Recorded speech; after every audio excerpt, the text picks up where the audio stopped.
So in today's video we are gonna see, what if Deku became farmer and had harem? Part 2. This story is Uave Izuku en an isekai. By Cap Lycanrock 24. Before starting, make sure to hit that like button, as your one like motivates me to bring more stories, and subscribe the channel if you are new so you won't miss our latest videos.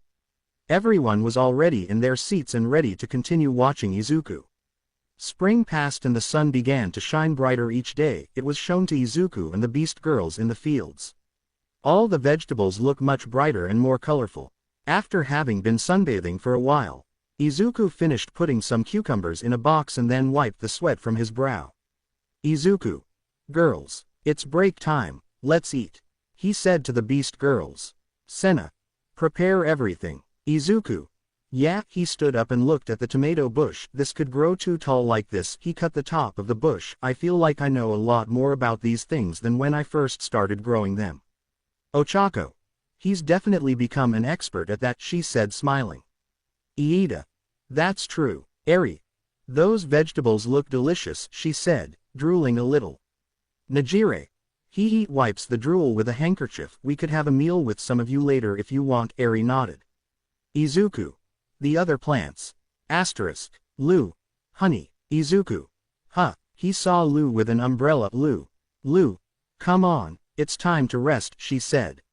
Now everyone was eating in the shade provided by the trees. Lu. You also need to take breaks, you know. She saw him. Izuku. When I look at the crops, I can't help it. Lu extended her finger and Izuku brought his cup closer, and she created a small piece of ice in Izuku's drink. Izuku. Magic is really cool. May. Sin Duda. Lu. I told you. This is something basic, smiles. Izuku. Drank his juice. I feel revitalized. Lu. If you work too much, you could collapse. Izuku. I think I'll be fine. More importantly, is it okay for you to walk around here? He saw her. Inko. That's right, she looks so much bigger now, she said, looking at Lu's belly. Mitsuki. Calm down, Inko. She saw her. Lu. Yes, I'm fine now. In fact, I've heard it's good to get some exercise now. Izuku. Yes, Lu. The girls have been teaching me all sorts of things, she said, recalling some of the advice they gave her. Lu. I discovered that some of the ogre maids have given birth. Izuku. That's reassuring. Lu nodded. Unfortunately, I don't know much about these things. He looked at her. It's strange to think that she's carrying my child. I wonder how that must feel for her. Asterisk. Mitsuki. Let's just hope she doesn't faint during childbirth, hehe. Abara. I will pray that her delivery goes well, she said, clasping her hands together. Najire. Will it be a boy or girl? Inko. I don't care what it is, I'll still love it, smiles. At night in the house. Hakuren. So, how does it really feel? Now that you've grown so big, it must feel heavy. Lu. Yes, I think it's the same as 2 heads of cabbage. Auntie. That means, you must feel very heavy. She imagined herself carrying 2 heads of cabbage. Lee. How adorable, I'm so jealous. Senna. I wonder if it will be a boy, or maybe a girl. Hakuren.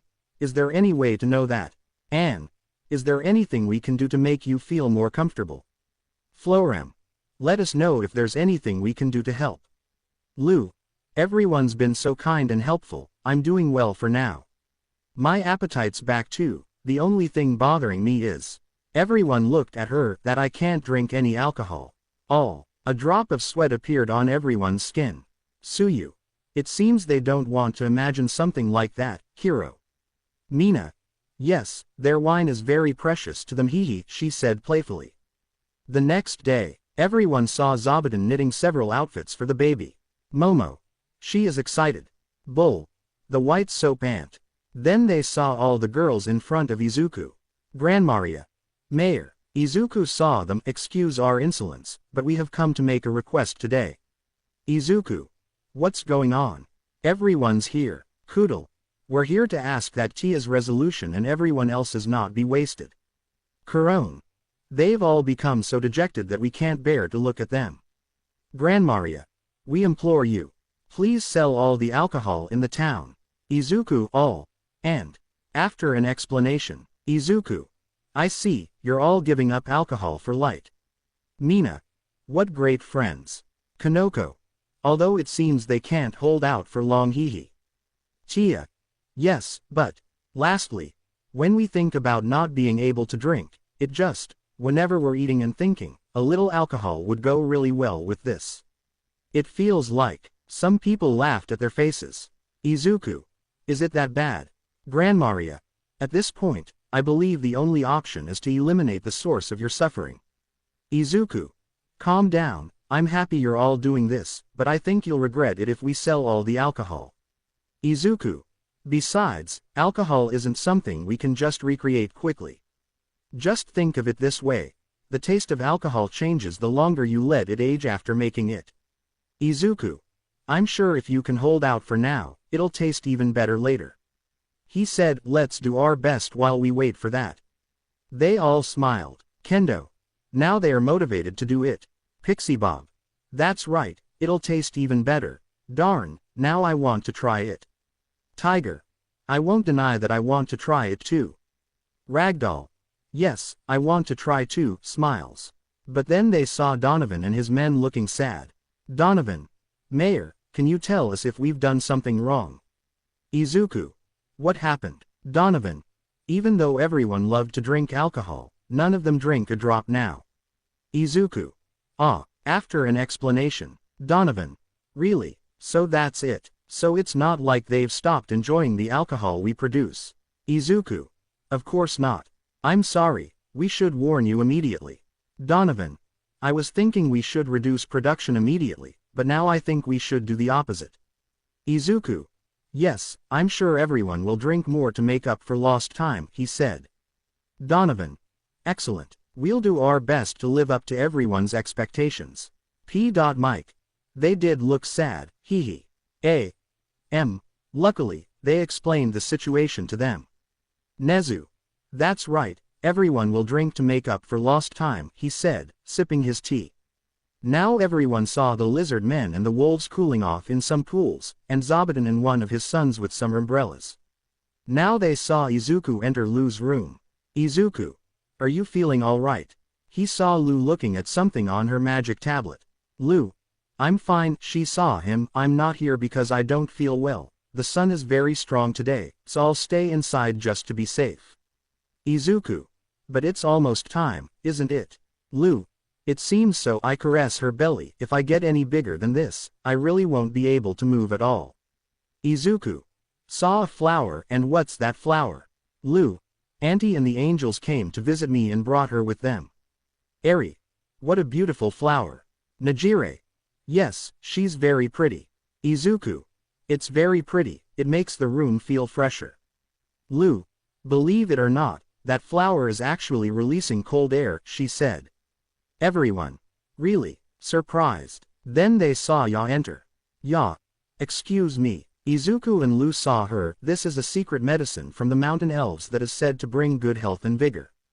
Please take it, she said with a jar containing some herbs. Lu. I take the jar, this is really valuable, isn't it? Yes. I prefer that it be used when the time is right rather than having it stored away forever. Izuku. He seems to be talking about a rare item from a game, he thought with a smile. Mina. That's true, hehe. Now they saw Lasty. Lu. I show a necklace with a blue gem. This is a gem that's supposed to help with magical recovery. I found it in my father's treasure room. Lu. Oh, Anne arrived. Anne. After a lot of work and effort, it's finally finished. I made pudding. She gave it to Lu, and Lu started eating it. Read. Here, it's a crown of good luck charms. I show a crown made of flowers. Hakuren. Are you okay? Do you want me to peel some apples for you? He said, holding apples in his hand and eating another one. Flora. You must be very hungry now, right? I arrive with a tray with some plates. I made miso soup with tomato and tofu. Izuku. Tomato. They both ate it. Izuku. This is really good. Flora. Kuro and Yuki brought him the body of a killer rabbit, while Zabuton's children brought the clothes she made. Dagger. We all hatch from eggs, so I have no idea what I can do to help now, but at least I can offer you my blood to make you stronger. Lu. I don't think my fangs can pierce that, she said, observing how hard their scales seemed. Everyone smiled at the gifts they gave to Lu. Mitsuki. They are good people indeed. Smiles. Inko. Hello, she said smiling. Mina. Puden. Sato. Miso soup with tomato and tofu, what a curious combination, but I want to try it. Now they saw Lu watching the sunset through the window. Izuku. I'm really happy, he saw the gifts. Lu. Me too, they both smiled, but Izuku noticed something among the gifts. Izuku. What's this? He picks up a wooden mallet. Lu. It's Donovan's, he said to trust him, that it would be useful later, he said. Izuku. Useful. Well, I know birthing tools were different in the past. Do you need a wooden mallet for childbirth? He looked at Lu, but she had a grimace. What's wrong? Lu. My stomach feels like. Izuku. That means. Lu. I think so. Inko. Ah, here he comes. She shook Mitsuki. Mitsuki. Calm down, Inko. Abara. Please, sir, let everything go well. Ochako. I hope she's born healthy, she said, clasping her hands together. Iida. Let's hope so. Everyone just watched as Anne and the maids prepared everything. Anne. Bring the towels here. Boil more water, she said as the other maids did as she was told. Meanwhile, Senna was with Lu, holding her hand. Then everyone saw Izuku in his dark room with only a candle. When the moment arrived, I panicked for a moment. But now there's nothing left I can do to help. Izuku just grabbed his head and then looked out the window at the big tree. Izuku went towards the large tree where he entered the hole he had made earlier. Izuku saw the sky. Everyone paid attention. Izuku. On my first night here, I watched them from this very spot. Back then I was alone. Izuku. But now, I have everyone here, that's why I'm sure that. They all just watched as dawn broke. After that, time passed like a blur until morning. Actually, it's more accurate to say that I have no memory of what happened after that. In Lu's room, Izuku arrived and saw the girls. Read. Everything went great. Anne. They're both fine. Izuku saw Lu carrying the baby who had some silver and green streaks in his hair. Everyone smiled when they saw the baby. Inko. How lovely, she said crying with joy. That's great for young Midoriya. Mina. Hiri, are you crying? She saw him. Kirishima. Those are manly tears of happiness. He wiped away his tears. Izuku. Oh, Lu. Come carry him. She saw Izuku. Izuku. See, can I? He approached. Anne. Be careful. Read. She's just been born. Be careful with her neck. Senna. Make sure you hold it with your arm. Izuku. Why yes, picks up his son. He's warm and heavier than I expected. Even though he's so small, his son moved. He moved. Lu. Of course he does. He moved around a lot when he was in my belly, she said playfully. Izuku. I see. His son formed a smile on his lips. He smiled. That was a smile, wasn't it? He looked at the girls. Mitsuki. How nice to see Izuku being a first-time father. Hehe. Inko. What joy. Crying. Aizawa. He's really excited, smiled under his bandages. Senna. He's happy that his father is carrying him, smiled. Izuku. He looked at his son. Did I really become a father? In my original world, I died from war wounds. I hope he never has to go through something like that. He looked at his son with a smile. Grow up and be strong for me. Lu. Smiling and taking Izuku's hand. He won't grow strong on his own. We're going to raise him to be strong. Together. Everyone smiled at what was said. Tetsu. Wa cries. Kendo. Tetsu. He saw him. Tetsu. It's so beautiful. He said, crying manly. Bakugo. What nonsense. Kaminari. You're crying too. He saw him shedding tears. Bakugo. You too, Pikachu. He saw that she had tears in her eyes. Girls. How cute, they said, crying with joy. Izuku. Smiled. You're right. His son cried. What's wrong? What should I do? Everyone just laughed when they saw Izuku trying to calm his son down. Days later. Izuku. Done, he said, finishing some new fields. It's been a week since Lu gave birth. My son's name is Alfred. It was Lou's idea. Nezu. It makes sense that he's half vampire. Girls. How cute. Did you see Alfred? Inko. Alfred is a good name, smiles. Although now he looks like a normal human. While the girls gazed at Alfred with tenderness. Izuku. Saw the village. This is where I started living alone. I remember everything that has happened. Now many more people live here, and now there are more buildings too. Everything keeps growing. Now it's a town where I live with everyone. Then one day, I became mayor. And now, I've finally become a father. Everyone smiled. Izuku. Now that I think about it, I have to do something to thank all the villagers for their kindness. Asterisk. Suyu. That's true, Kiro. Iida. What could I do for them? Curious. At home. Florem. What have you gathered us here to discuss today? She looked at Izuku. Izuku. The thing is, I've been thinking about a new system that I want to establish for this town. Florem. Unsystema. Izuku. If I take something out of a bag, this. Senna. A medal. Read. What is it for? Izuku. I want to give these medals to everyone who helped build the village as a thank you for their hard work. Flora. How do we use them? She said, taking the medal and looking at it. Izuku.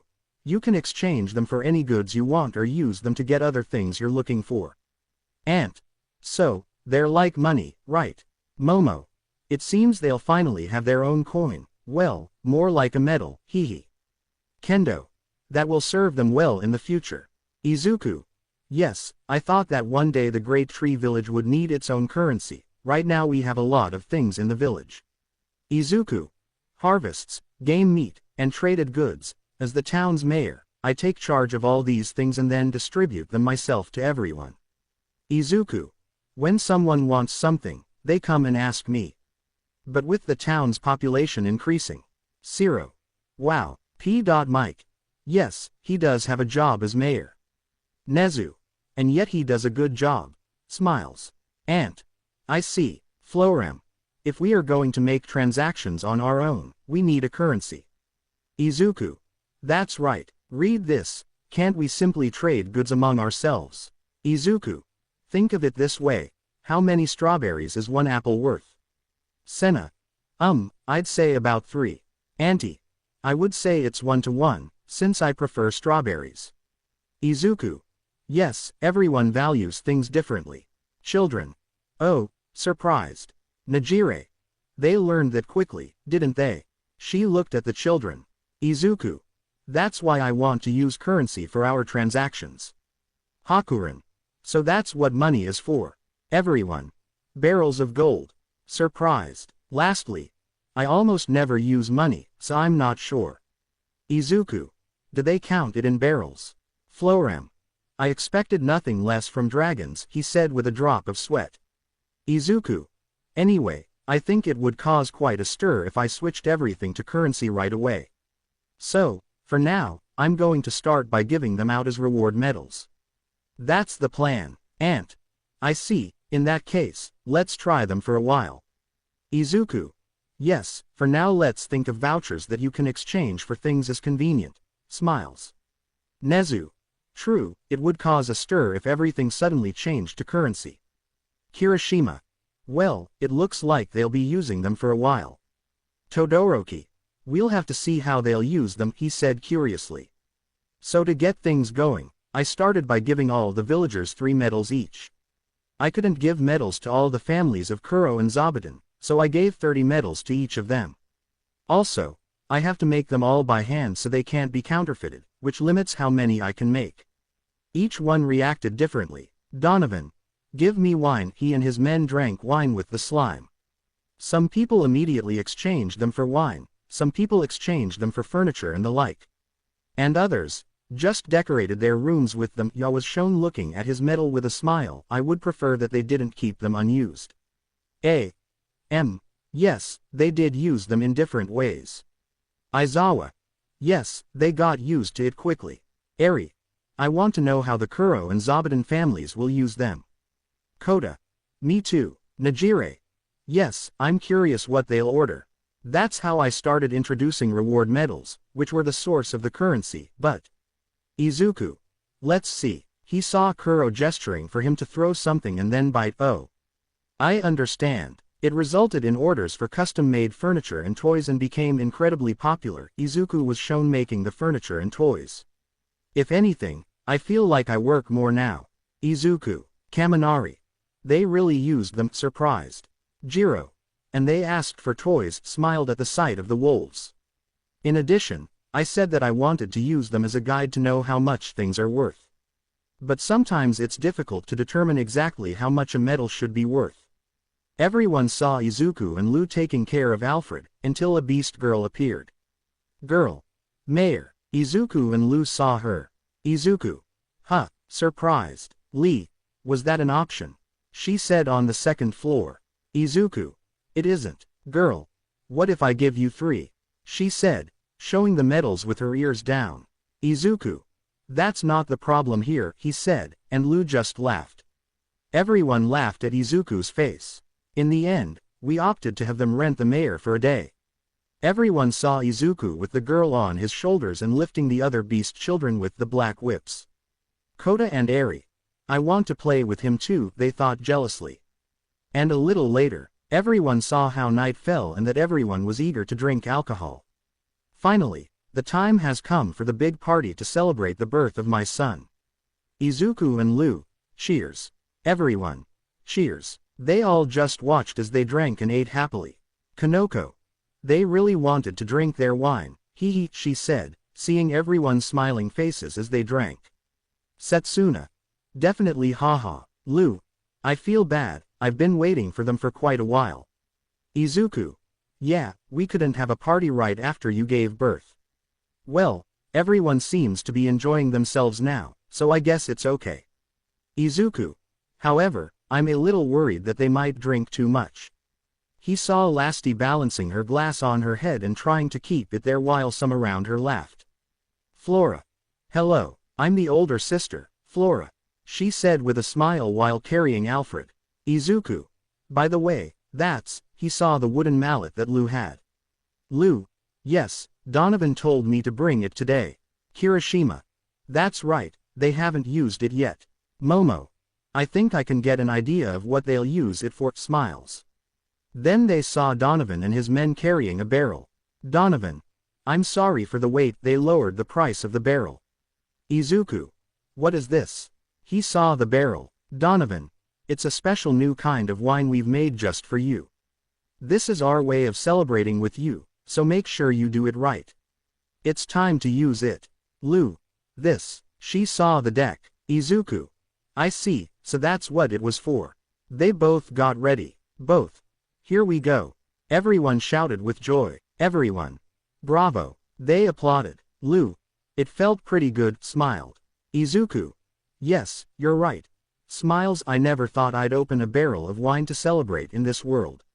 I guess doing something big like this always makes celebrations more fun, no matter where you are. Everyone, drink up. Drime. Wow, this drink is great.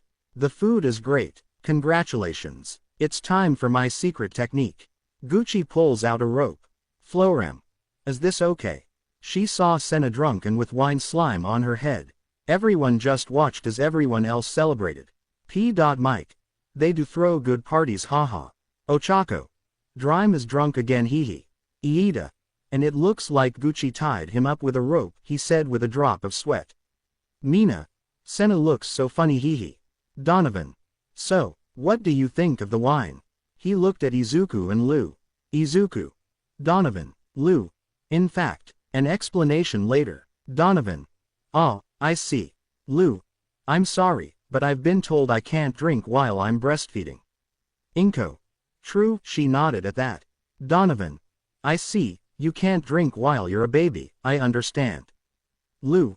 Right now, I'll let everyone drink for me. She looked at the others. I'll enjoy the wine while watching your smiling faces.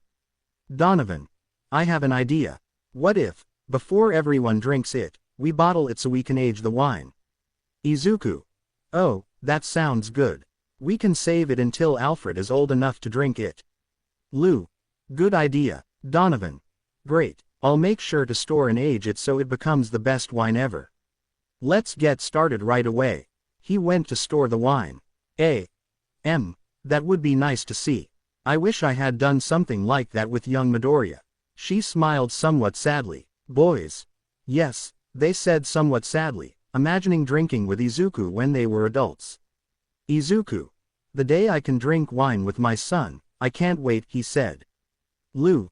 That day will come sooner than you think, as long as you enjoy life like this every day. Flora. Look, they both saw her. Alfred, I want your older sister Flora. I think she wants to be my baby. Izuku. No, wait, jealous. Some laughed, but not much as the scene shifted to the demonic realm. Beezle. About the Great Tree Village. Gratz. What's going on this time? Beezle. They had a son, he was a healthy boy. Gratz. Oh, that's good. Randon. Based on all the information we've heard so far, I think the very idea of us being able to challenge them is impossible for now. Beezle. Did you finally realize? Gratz. We must think about how to maintain a friendly relationship with that people. If we can marry someone from the demon realm into their people, then it guarantees our safety. Galgardo. Unacceptable. Beezle. Excuse me, Galgardo. I will not give Yuri as a wife. To anyone. Never. Beezle. Please calm down. Toru. He's still a protective father, hehe. Kendo. True, with a drop of sweat. Now they saw the city of Shishato and Michael's building. Michael. Did you deliver the goods? He looked at his employee. Employee. If, Michael. It will leave a bad impression if we don't make sure to congratulate them properly. We must ensure that all our preparations are perfect. Michael. I want our relationship with that town to continue for a long time, he said with a smile. Everyone smiled at that. Back to the village. Izuku was with his aunt and Lu. Auntie. Is something wrong? She saw Izuku. Izuku. No, it's nothing. He smiled and watched the angels fly and the children pass by. Aunt. Do you have a hangover? Lu. But you didn't drink last night. Izuku. No, I'm fine now. Smiles. Auntie. In that case, I want to talk about something that Grandmaria and the others brought up. Najire. What could he want to talk about? Curious. Mirio. Let's just hope it's nothing serious. Tamaki. I hope it's nothing bad. Now they saw Izuku with Senna, Lu, Tia, Florem, Hakuren and Lee at the house. Izuku. People who want to move here. Aunt. Yes, they lived in a different forest and now they are looking for a new place to live. Hakuren. Drime said that he has some people who were expelled from their homes because of a war. Everyone felt sorry for that. Florem. My father also mentioned that there are some refugees who need a place to stay because of the war with the Fullheart Kingdom. Izuku. How many are there? Auntie. It's not an exact number. Hakuren. Let's see. Florem. If I have to give a rough estimate, it's around. Izuku. Seeing that they were already going up more than 100. Everyone. Wow, surprised. Izuku. I think we'd need another town like this if we're going to accommodate so many people. Lu. Then let's do it. Izuku looked at her. Let's build a new town for the people who want to move here. Reed. That sounds amazing. Senna.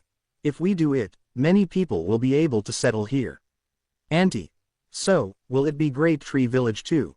Izuku. Wait a minute, isn't that a lot of work? We need to prepare and gather supplies. Everyone smiled. A second town, incredible. Aizawa. Well, with everyone's help it will be possible. Mike. They'll definitely do well, smiles. Reed. This town saved us all. Auntie. If someone needs help, we can't leave them alone. Florem. Even so, we'll have to plan everything very carefully. Reed. Where should we build? Izuku. Smiling. Okay, let's have a meeting about that, everyone. I'm counting on your help. Yes, Aunt. By the way, I'm pregnant too. He scratched the back of her neck. Girls. Kya. Izuku fainted. The screen went black. Mitsuki. Wow, another baby. He smiled and saw Inko who had a happy face. Inko. That's great, smiles. Everyone was about to leave, but Mei caught their attention. Mei. Hey, where are you going? Iida. Well, that's all we can see for now, isn't it? May. Well, what if I told you that you could go with Midoriya? She said, surprising everyone. May approached where something large was covered by a blanket, moved the blanket revealing a kind of circular machine. May. This baby will take us to Midoriya. Ochako. Really? Kirishima. Does it really work? May. Of course, I believe it. P. Loader. That doesn't answer the question. May. Well, I admit I haven't tried it on a living being yet, she said, but the objects I've sent have come out unharmed. Who wants to go? Everyone looked a little nervous. Inko. I'll go. Everyone saw her. Are you sure, Ms. Midoriya? If you fail, something serious could happen to you. Inko. She created the machine to see Izuku, I can trust her. May. Then we'd better get ready. An hour later they had everything ready. Inko was now wearing clothes similar to those they wore in the other world, as well as a communicator and a tracker that would bring her back home when she pressed a button. May. Ready. She saw Inko in front of the portal. P. Loader. If anything happens to her, I swear you'll never make inventions again. May trembled slightly. Inko. I'm ready. May activated the portal. Inko took a breath and slowly entered the portal. Inko Midoriya opened her eyes and noticed she was in a forest. Ink. Did it really work? Then the communicator in his ear beeped. P. L. Mrs. Midoriya. Can you hear us? Are you all right? Ink. Yes, I'm fine, she said, I think I'm functioning. That surprised everyone. Ochako. Does it really work? Incredible, May smiled. Then Inko heard some growling and saw that she was being surrounded by wolves. Ink. Oh, P. L. Is everything all right there? I ask. Ink. They are the wolves. May. Okay, calm down. Remember, most of them are friendly. If you talk to them, they'll take you to the village. Ink. Okay. Saw the wolves. Hello, I'm looking for Izuku. Do you know where he is? The wolves stopped growling and looked at each other. They saw Inko and barked at her. Ink's sad face, she saw them turn around and look at her. Should I follow them? Okay. Later in the village of the Great Tree. Inko and the wolves were at the entrance until Lee arrived. Here. Welcome to the village of Great Tree. I'm Lee, how can I help you? Ink. Nice to meet you, I'm Inko and I'm looking for Izuku Midoriya. Here. I see, he's busy right now, but if you'd like, I can take you to his house and you can wait there. Ink. Sure, no problem. Here. Then please follow me, he said, leading her to the house. Now Inko was in the living room of the house. Here. I'll go call him, please wait here. Inko nodded. Here you go, she said, handing him a cup of tea. Ink. Thank you very much, she said, taking the cup and drinking a little.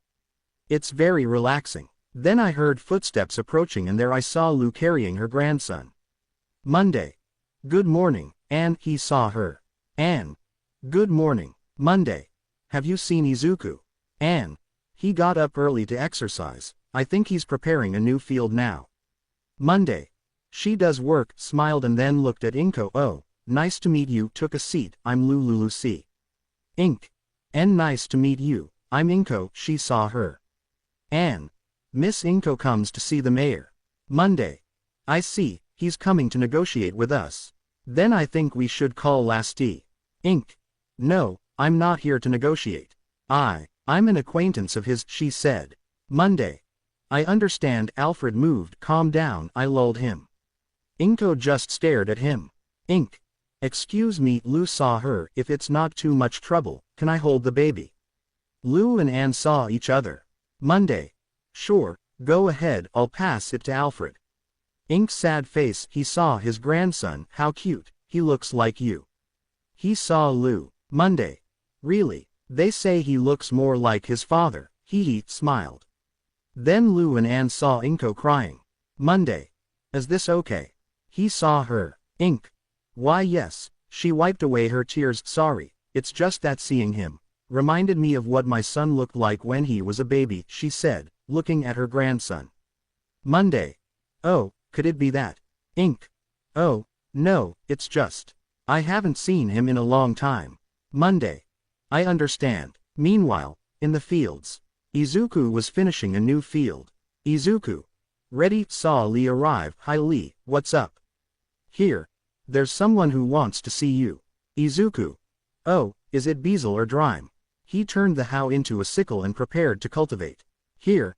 No, she said her name was Inko. Izuku, taken aback, dropped the scythe and, due to the force he applied, it crashed into a tree, destroying it. Izuku.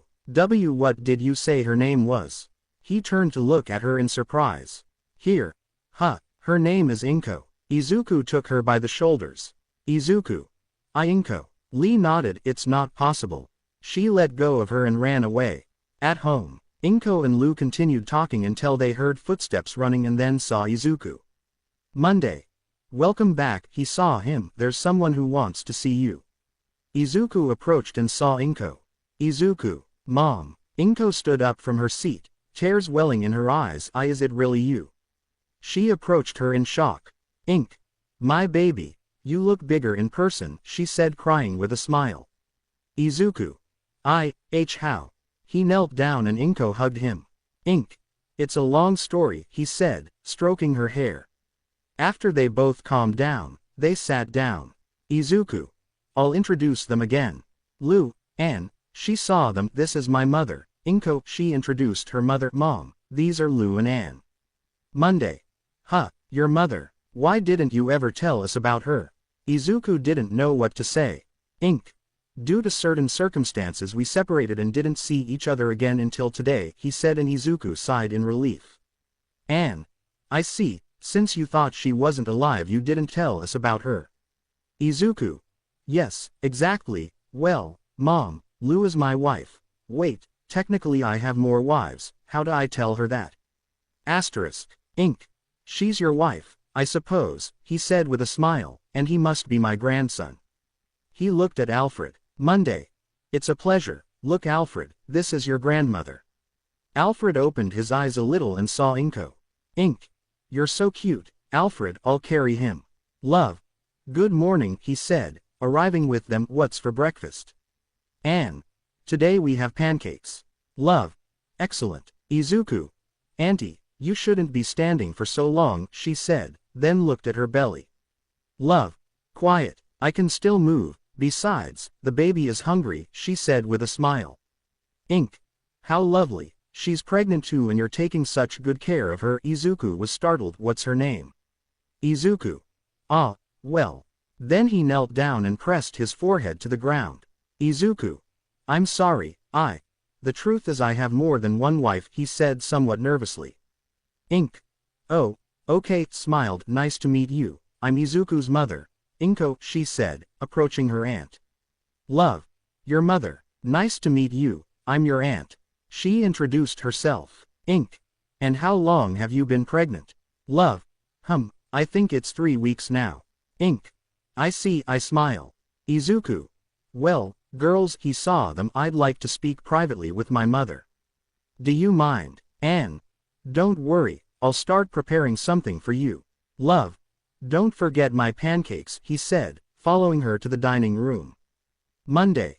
I'll go with Flora. I'll leave Alfred with one of the maids. Izuku. Sure, she gave him a kiss and Lu left. Now, how are you here? She saw her mother. Are you here too? Ink. Of course not. Well, it's difficult to explain. So for the next hour, Inko explained to Izuku how she had arrived and how they knew about the village. Izuku. Wow, I can't believe Hatsume invented a machine so they could see me, surprised, and on top of that, one that allowed them to come to this world. Ink. Yes, it's hard to believe. Izuku. Wait, so you've been watching me this whole time? Inko nodded. And you saw everything? Ink. Relax, that girl Hashum put a censorship filter on for those occasions. Izuku sighed in relief. Oh, the others will want to come too. Izuku. Well, they can come. After Inko told the others they could come, she and Izuku went to the forest where they saw the portal, and then everyone came out of it. Everyone saw Izuku and smiled. All. Midoriya. They rushed at him. Izuku. It's good to see you all again. Everyone stood up. Come on, I'll show you around. They returned to the village. Izuku. Well, I suppose most of you here will know them, several nodded. Then they saw the beast children arrive. NB1. Who are they? Girls. Kya, how adorable. They started petting them, tickling the children. Izuku's sad face, she saw Zabuton arrive. Hello Zabuton. She pointed to her friends. Oh, they're some acquaintances of mine. Zabuton approached the girls and saw them. The girls were a little confused when they saw Zabuton raise his paws. Type. What does it say? Kidney. She wants them to try on some dresses, she said. Mine. Sure, no problem. The girls left with Zabuton. Izuku. Well, you can explore the town if you want, but I use the black whips on Mineta and Kaminari. I suppose you know that I won't tolerate any inappropriate behavior with the girls. Both. Why yes. Scared. So they all went off to explore. Abara and Kendo were walking until they reached the statues of the gods. Kendo. We had already seen them on screen, but seeing them in person feels divine. She saw Abara prostrate in front of the statues. I guess she likes it. The pussycats and Koda were in the fields. Some elves were teaching them how to harvest. City. Hey Auntie, Mandalay saw it. Can I keep it? Mandalay saw him carrying one of the wolf cubs. Mandalay. Well, you'll have to ask Midoriya and that wolf's parents too. He said. At home. Inko, Najire, and Eri were in the living room taking care of Alfred. Ink. Do you want to carry it, Eri? Different. See, can I? Ink. Sure, I'll pass it to you. Rest your head on your arm. Different sad face, carrying Alfred. He's a bit heavy. Najire helped him. Najire. You're a real big sister now, hee hee. Elsewhere. Some boys were training with the lizard men. Meanwhile, in the dining room, Izuku and the other adults were drinking wine. Wow, that's delicious. He looked at his glass. Nezu. It's the best wine I've ever tasted. Aizawa. Yes, it's good, he said, lowering his glass. Small p.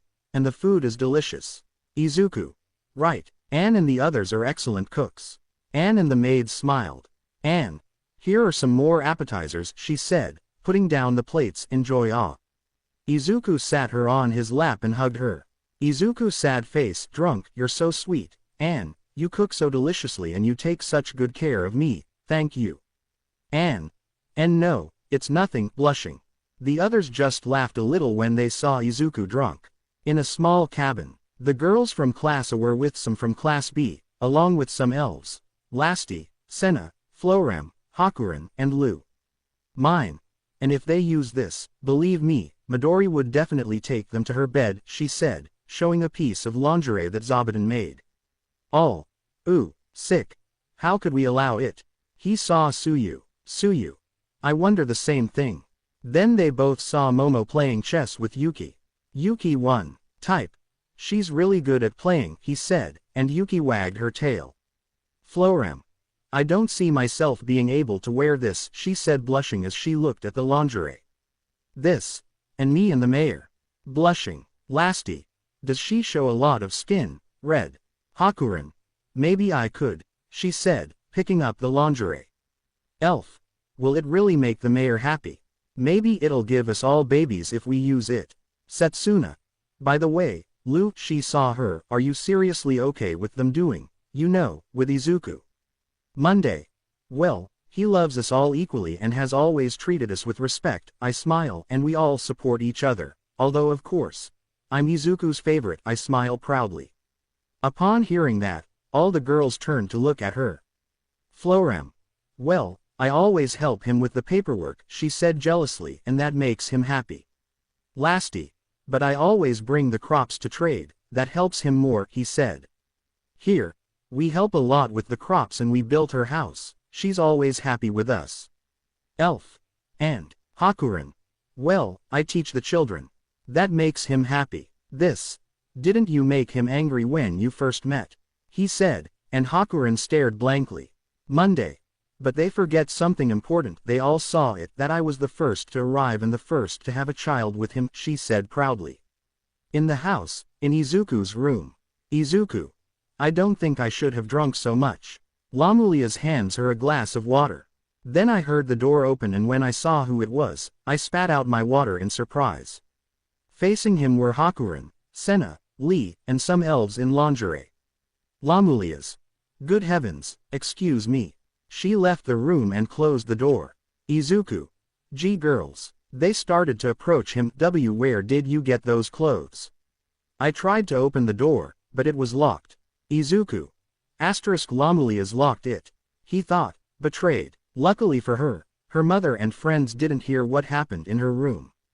At night, Izuku. Come visit us again, he said to his mother. Of course, he said, carrying a box of vegetables and fruit just like the others. Bakugo. See you later. He bumped fists with Izuku. Ochako. Goodbye everyone. So they all went to the forest where the portal would open. Izuku. Well, everyone had better get some rest, he told the villagers. We'll be working on the new town these next few days. And it had been a few months since Izuku's friends started visiting him in the other world. At that time the children of the lizard men had also grown very well, and to the surprise of the angels. Lu was taking care of her aunt sometimes. Izuku had also made some new toys and games, like golf. Now some maids were playing with some boys from classes A and B. Maid sad face. I hit the ball, reaching a short distance. 0-0, it wasn't bad this time, he said. Maid. It's kind of funny when it doesn't go the way I want, he smiles. Maid 2. It's relaxing and we can also drink tea while we play, she said, sitting at a table with a parasol with another maid. Aside from games and toys, Izuku had asked Michael for some horses, which the Beast Girls loved to ride. They had also met members of Drime's family. They had played a small game of mahjong in which the champion of the High Elves participated, although it must be said that she was frightened by the aura that the dragons gave off. Even so, he gave it his all. Izuku sad face. I arrive with my aunt. Are you alright? Because of the dragon's aura, the chickens won't lay eggs, but it doesn't affect you in any way, right? I asked, somewhat worried. Love. Well, I'm glad you care about me, but... I take his cheek and pull it. Don't compare me to a chicken. Izuku. Sorry, Aunt blurted it out. Well, I'll go see if Alfred is okay. Love. Okay, I'll go get something to eat. Izuku nodded. Izuku went to the house. Upon entering he saw his mother, Lu and Eri in the living room with Alfred. Izuku. Are they okay? He saw them. Monday. Of course, why? He saw it. Izuku. I thought the dragon's aura would affect Alfred somehow. Picks up his son. It seems not. Sighs in relief. Alfred will be really cool when he grows up. He smiles. Izuku. That's true, she said with a smile. Monday. Definitely. Smiles. Their affectionate side came out. Alfred. Bit her little hand. Later. Florem's sad face. He saw Izuku carrying something. What do you have there, Mayor? Izuku. It's a dragon scale that the dragon family left behind, he said, holding up the scale, which was bigger than him. Florem. Izuku handed it to her. Oh, it's a bit thicker than Lasty's. Ah, but it's very light. Izuku. Right, she saw it. They told me I could get a good price on it and do whatever I wanted with it, but, what is its true value? Florem. Let me see, if we take Helza's small scale, then we could build a luxurious mansion in the capital of the Demon Kingdom. Izuku. So that's really expensive, huh? Florem. And, Florem. If we just sold them, that would cause problems. What about leaving them in the basement and pretending we never saw them? I mean, just leaving them in the basement for now. Izuku. You're right, I don't want any trouble. He saw Hakuren approaching. Fine. Now everyone was in the living room. Normally they would be somewhere else, but... They were watching an incredible match between Nezu and the Wolf Champion, Kuroyan. Everyone watched the game in amazement, until a winner was decided. Floor. Mr. Nezu is the winner. Announcement. Florem. Wow, not even I could beat Kuroyan. Incredible, she thought in amazement. Nezu. I must admit I had my moments of difficulty. Good game Kuroyan. He extended his hand and the wolf accepted the handshake. Izuku and All Might were in Yue's room when Lu arrived with the cure-all medicine. Monday. Here you go, honey. She gave it to Izuku. Izuku. Thank you. She takes it and sees All Might. Are you ready, A.M.? A.M. Yes, go ahead. He took off his shirt and lay down. Izuku. Here I go. He opened the bottle and poured the liquid on All Might's wound. They waited a few seconds and the three of them watched as the wound glowed and began to heal until it was completely healed. Monday. I work VOAA. M. Well, he stood up. Let's see. He returned to his muscular form. They waited a few seconds and All Might was still in his muscular form. Izuku. He can now maintain his muscular form for longer. All Might reverted to his skinny form and it seems he can now change at will. M. Seriously, thank you very much, young Midoriya, Miss Lu, she said, bowing. Izuku. It's nothing, All Might, he nodded. Months later, everyone was watching the Class A students and Izuku, who were a little ways away from the village. They had heard that they would be having combat training. They obviously moved away from the village to avoid damaging it, just in case Lu put up a magic barrier. Bakugo. I hope you haven't forgotten how to fight, Deku. Izuku. I hope so, really, he said, stretching. Ready. Everyone got ready, begin. Announcement as he walked away. Todoroki quickly launched a mass of ice towards Izuku, who pulled back his fist and struck the ice with the OFA activated, destroying it. But he saw Kirishima and Sato appear in front of him with their fists ready. Izuku stepped back, dodging their punches, but then he realized he couldn't move. He looked down and noticed the Moneta spheres at his feet. Minutes. Now, Kaminari clung to Izuku and activated his quirk, electrocuting him. Then Izuku's arms were bound by Shinso's bandages and Shiro's tape. Izuku. They have improved. I'm taking Shinso's bandages. With great force, he spun on his own axis, managing to pull Kaminari out, then released the bandage, causing Shinso and Shiro to fall. Then he stopped an attack from above by Ojiro. Ojiro almost moved away. Then a bunch of arms hit Izuku in the back, making him roll over a little. Izuku's sad face, he saw Shoji. I see, Ojiro was a decoy so that the danger sensor wouldn't activate with Shoji. I take out the black whips and capture Shoji with them, noticing Tokiyami with dark shadow covering him. Then I gather my strength and strike Tokiyami using Shoji. But then Izuku was tied up with spider webs by Zabuton's sons. Kidney. Thanks for the help, guys, he said to the spiders. Izuku. He received a kick in the stomach from Iida. Love. Oh, she clutched her stomach. Auntie. She saw her. Monday. Are you okay? Love. I think the baby's coming, she groaned. Oh. Bakugo appeared in front of Izuku, ready to unleash an explosion, but... Izuku, the baby's coming. He shouted as Daga picked up Tia and took her home. Izuku. The baby. Using his strength, he broke the spiderwebs and with the black whip stopped Bakugo. Bakugo. He said on the ground. Izuku. I'm sorry, but the baby's coming. She let go of him and followed the others. With the others, Izuku. Auntie. He was about to enter the room but Anne stopped him. Anne. It's very dirty, you should go take a bath, he said. Izuku. But, Anne. Wow, she said seriously. Izuku. Okay, she went to take a bath. Later, Izuku and the others were waiting outside in the living room, with Izuku pacing nervously until Anne came out of the room. Anne. Everything went very well, she said with a smile. Izuku and the others entered the room. Izuku. Auntie. He saw her in bed. She's resting now, he said, watching his aunt sleep. Here Izuku saw her next to a crib as a beautiful baby. They all came closer and saw the baby. Different. How cute, she saw the baby. Ochako. How beautiful she is, he said tenderly. Pixie Bob. You can tell she got her beauty from her mother, hee. City.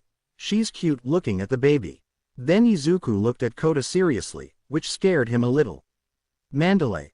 He doesn't want to marry your daughter, Midoriya, she said, amused as she noticed Izuku's jealousy. Izuku. Oh, sorry. She brought out a father's jealousy, she thought amused. Later, Tia had woken up and was now carrying the baby with Izuku by her side. Mine. So what will the baby's name be? I asked. Izuku. Oh, we already have a name for her. Hagakure. Oh, which one? Love. We had thought about it. If Alfred had been a girl, she looked at the baby, her name is Teisel, she said with a smile. Nice name, smiles. Ink. It's perfect for her. Izuku's sad face. I notice Alfred, he now has a sister, although he seems confused about what's going on, I think, looking at his son with a confused expression. Izuku. Well, when you feel better we'll have a party for Taisel's birth, she said to her aunt. Love. We can do it now, she said with a smile. Izuku. Huh, are you sure? Don't you feel tired? She saw her. Love. Don't worry, remember I'm a warrior, I don't get tired that easily hee. Izuku. Okay, but if you feel tired, let me know, okay? Love's sad face. I agree, that's fine. Izuku. Okay, let's get everything ready for the party. And so everyone celebrated Taisel's birth. A few days after Taisel's birth, Izuku, along with the elves and wolves, had been searching for a good place to build the second village. Although Izuku was now in his office, he and the girls from the Demon Kingdom were planning a sports festival. He was looking at some documents until he heard someone knock on the door. Izuku. He saw Jiro enter. Jiro. What's wrong? Sick. Hello Midoriya, takes a seat. Well, I heard you wanted to hold a sports festival. Izuku nodded, but I also heard some of the villagers singing. Izuku. Yes, I've heard them sing sometimes too, they're very good. Sick. And with that, I'm sure some of you will want to do a dance during the festival breaks. Izuku nodded, but note that there aren't many instruments here. Izuku. Yes, it turns out that instruments are a luxury here, he said. Sick. I understand. Izuku. Although I've been thinking about making them myself, the truth is I don't know much about instruments. Sick. I can help you with that. Izuku. Really? She nodded, thank you. Sick. Although we also need to see if the instruments here are the same as the ones we know. Izuku. Right, well, I'll ask the girls that later. Jiro nodded. With the necessary information, Izuku and Jiro made the instruments, although they decided that everyone would use them for a certain time and then lend them to others.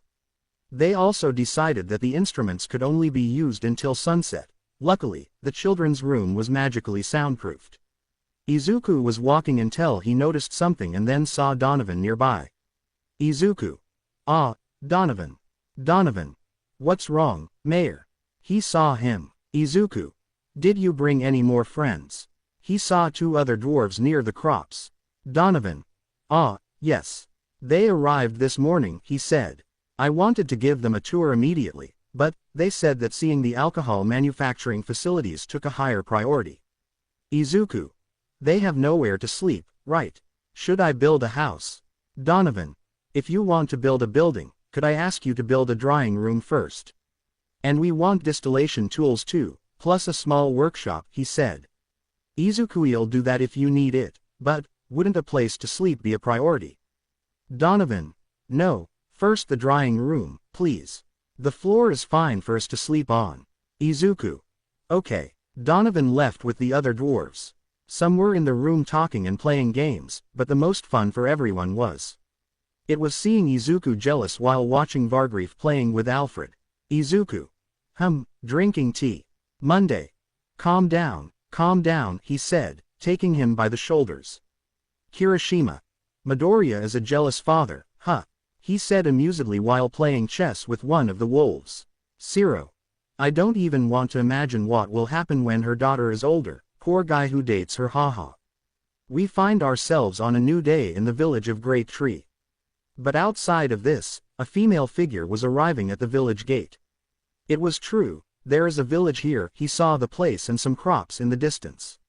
Then Lee arrived with her. Here. Welcome to the village of the Great Tree. How can I help you? He saw her. Well, I've been traveling a lot and looking for a good place to stay, he said. Here. I see. Well, she'll have to talk to the mayor. He saw her, although obviously she'll have to do some work here in exchange for residency. He who doesn't work, doesn't eat, is what the mayor says. Sure, I have no problem with that. Smiles. Here. Okay, please follow me. Now the woman was waiting in the guest house, until she saw Izuku enter through the door. Izuku. Sorry for the delay, I was busy with the crops. Sad face. He saw him. Midoriya. Izuku saw the woman. then opened his eyes and mouth in surprise. Izuku. Professor Midnight. He saw her. Midnight stood up and hugged Izuku tightly. Midnight. You have no idea how happy I am to see you. Izuku. I agree. Professor Midnight hugs her. Nimari. Tell me, Nimari, he said, and realized something. Wait, if you're here, does that mean you? Izuku. Yes, it's a long story. So Izuku began to tell her everything that had happened after the war and his death, then how the town started and how he became mayor. Nimari. Wow, you've been through a lot. Took a sip of his tea, and now you have 2 children by different women. Who would have thought? Midoriya. Izuku. He scratched his neck, embarrassed. Nimari. Well, God gave me a second chance. Luckily I turned up near a city where I got a job and lived there for a while, ate a cookie.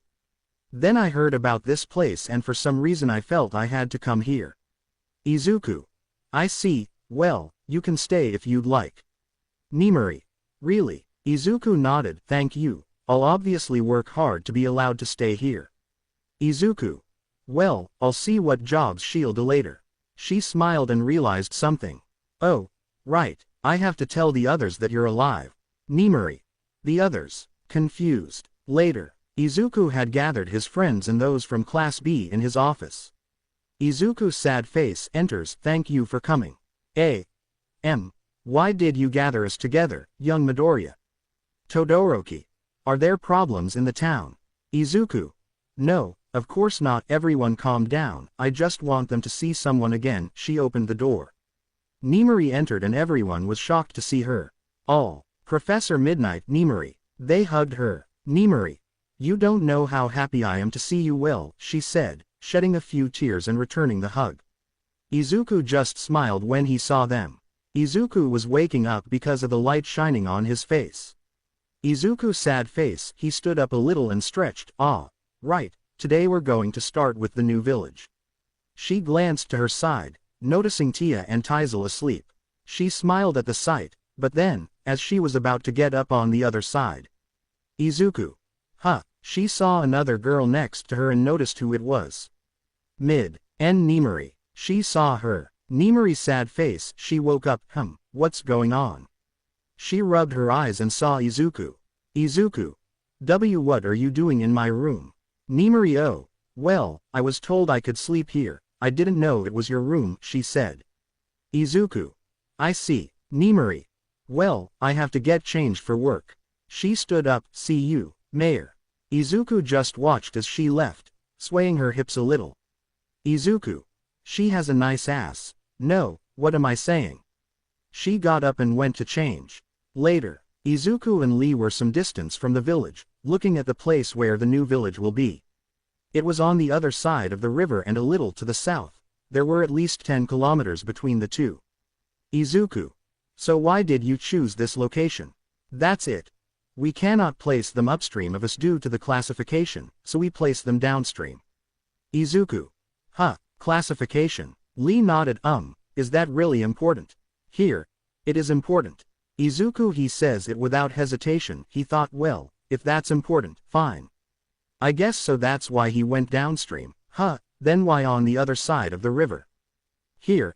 In case of rebellion by the new village, we can close the river, he said. Izuku. Rebellion. She saw it. Here. Yes, we have to consider that possibility as well. Izuku. Do we really need to think about it? Here. Yes, we have it, she said seriously. Izuku. I see. Well, I hadn't thought of that possibility. That's it. Besides, there are no monsters or beasts there. Furthermore, the spiders and wolves can protect them. He said. Izuku. I see. Saw it. I know where the location is. Is it okay if I go there to treat the soil? That's it. Of course. But first, we have a request. Izuku. A request. Here. It's a bridge. Izuku. A bridge to cross the river.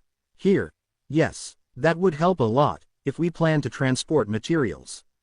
Izuku. That's right. By the way, have the girls stayed away from the river until now? Here. No, we have a place to cross, whereas wolves can simply jump through it. That's it. We use the waterway as a road, so it will be helpful if you build the bridge near that waterway. He suggested. Izuku. Okay, Help me, okay. Later. Izuku. Alright, that's it. Yes, we're going to build more. Could we bother you with that? I ask. After building more bridges, although with different distances between them. Izuku. Wouldn't it be better to build a bigger bridge? He saw Lee. That's it. A large bridge would allow monsters and beasts to cross. Izuku, oh, I understand. Here. Could you expand the area near the bridge? That way we can easily spot any approaching monsters. Izuku. Okay, transformed the how into an axe. He spent his time cutting down the trees near the bridges, and he also made grass grow so the place wouldn't be so smooth. That's it. Mayor, that's the tree. I point to a large tree similar to the one that was in the village. We thought this would be the central tree of the village. Izuku. I see. He saw the tree.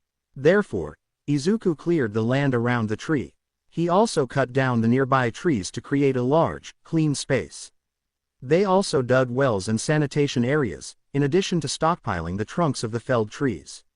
And since construction had not yet begun, he made an altar and statues of the gods, as well as some statues of Kuro and Yuki. But then, Kirishima. Hey Midobro arrives. Wow, you guys did a great job. Looks around and notices Izuku. What are you doing? Izuku, aw, I was making a Zabuton statue. Shows the life-size statue. Kirishima. Oh, how impressive. She saw the statue. It looks great. Where will you put it? Izuku, I thought of putting it on top of the statues of the gods, but I thought it would be rude to place anything on the sanctuary. But then they saw many sons of Zabuton arrive and take the statue. They saw them lift it up to one of the branches of the great tree. Kirishima, oh, it looks good there. Izuku, okay, fine. He saw the spiders, but make sure you secure it well so it doesn't fall, okay. He said, and they raised their legs in confirmation. But then I noticed that there were many more Zabuton offspring on the tree. Also, after preparing the water channel and other things, Izuku went to rest, or rather, his wives forced him to and left the rest to the elves.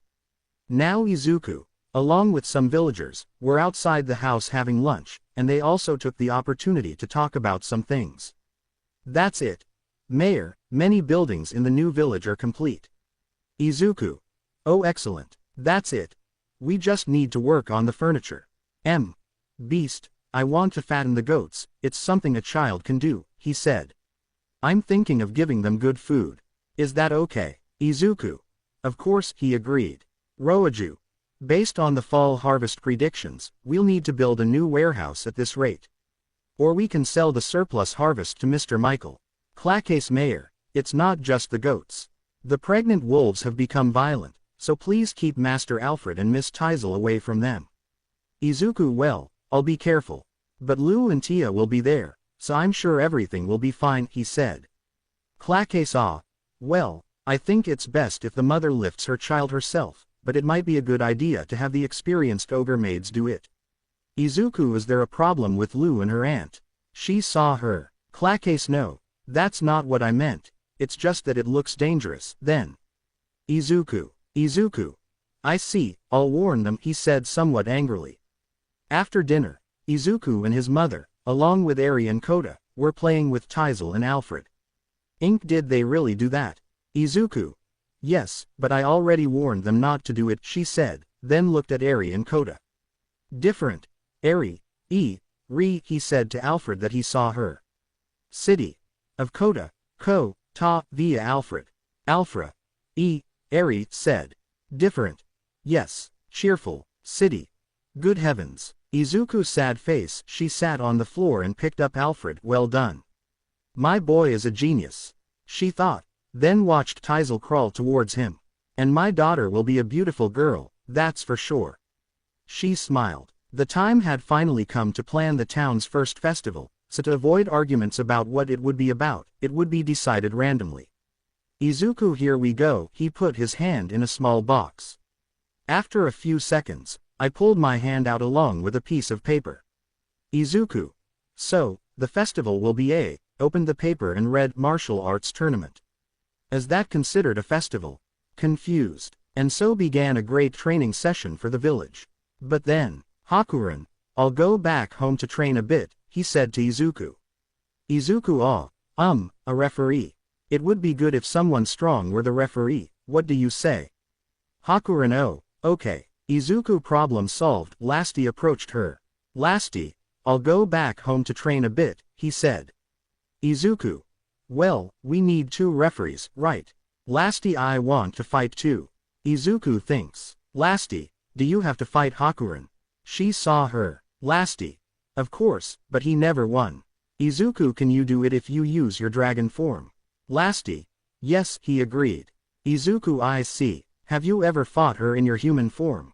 Lasty, I don't think so. I try to remember. Izuku, in that case, could you and Hakuren be bothered to have an exhibition match in your human forms?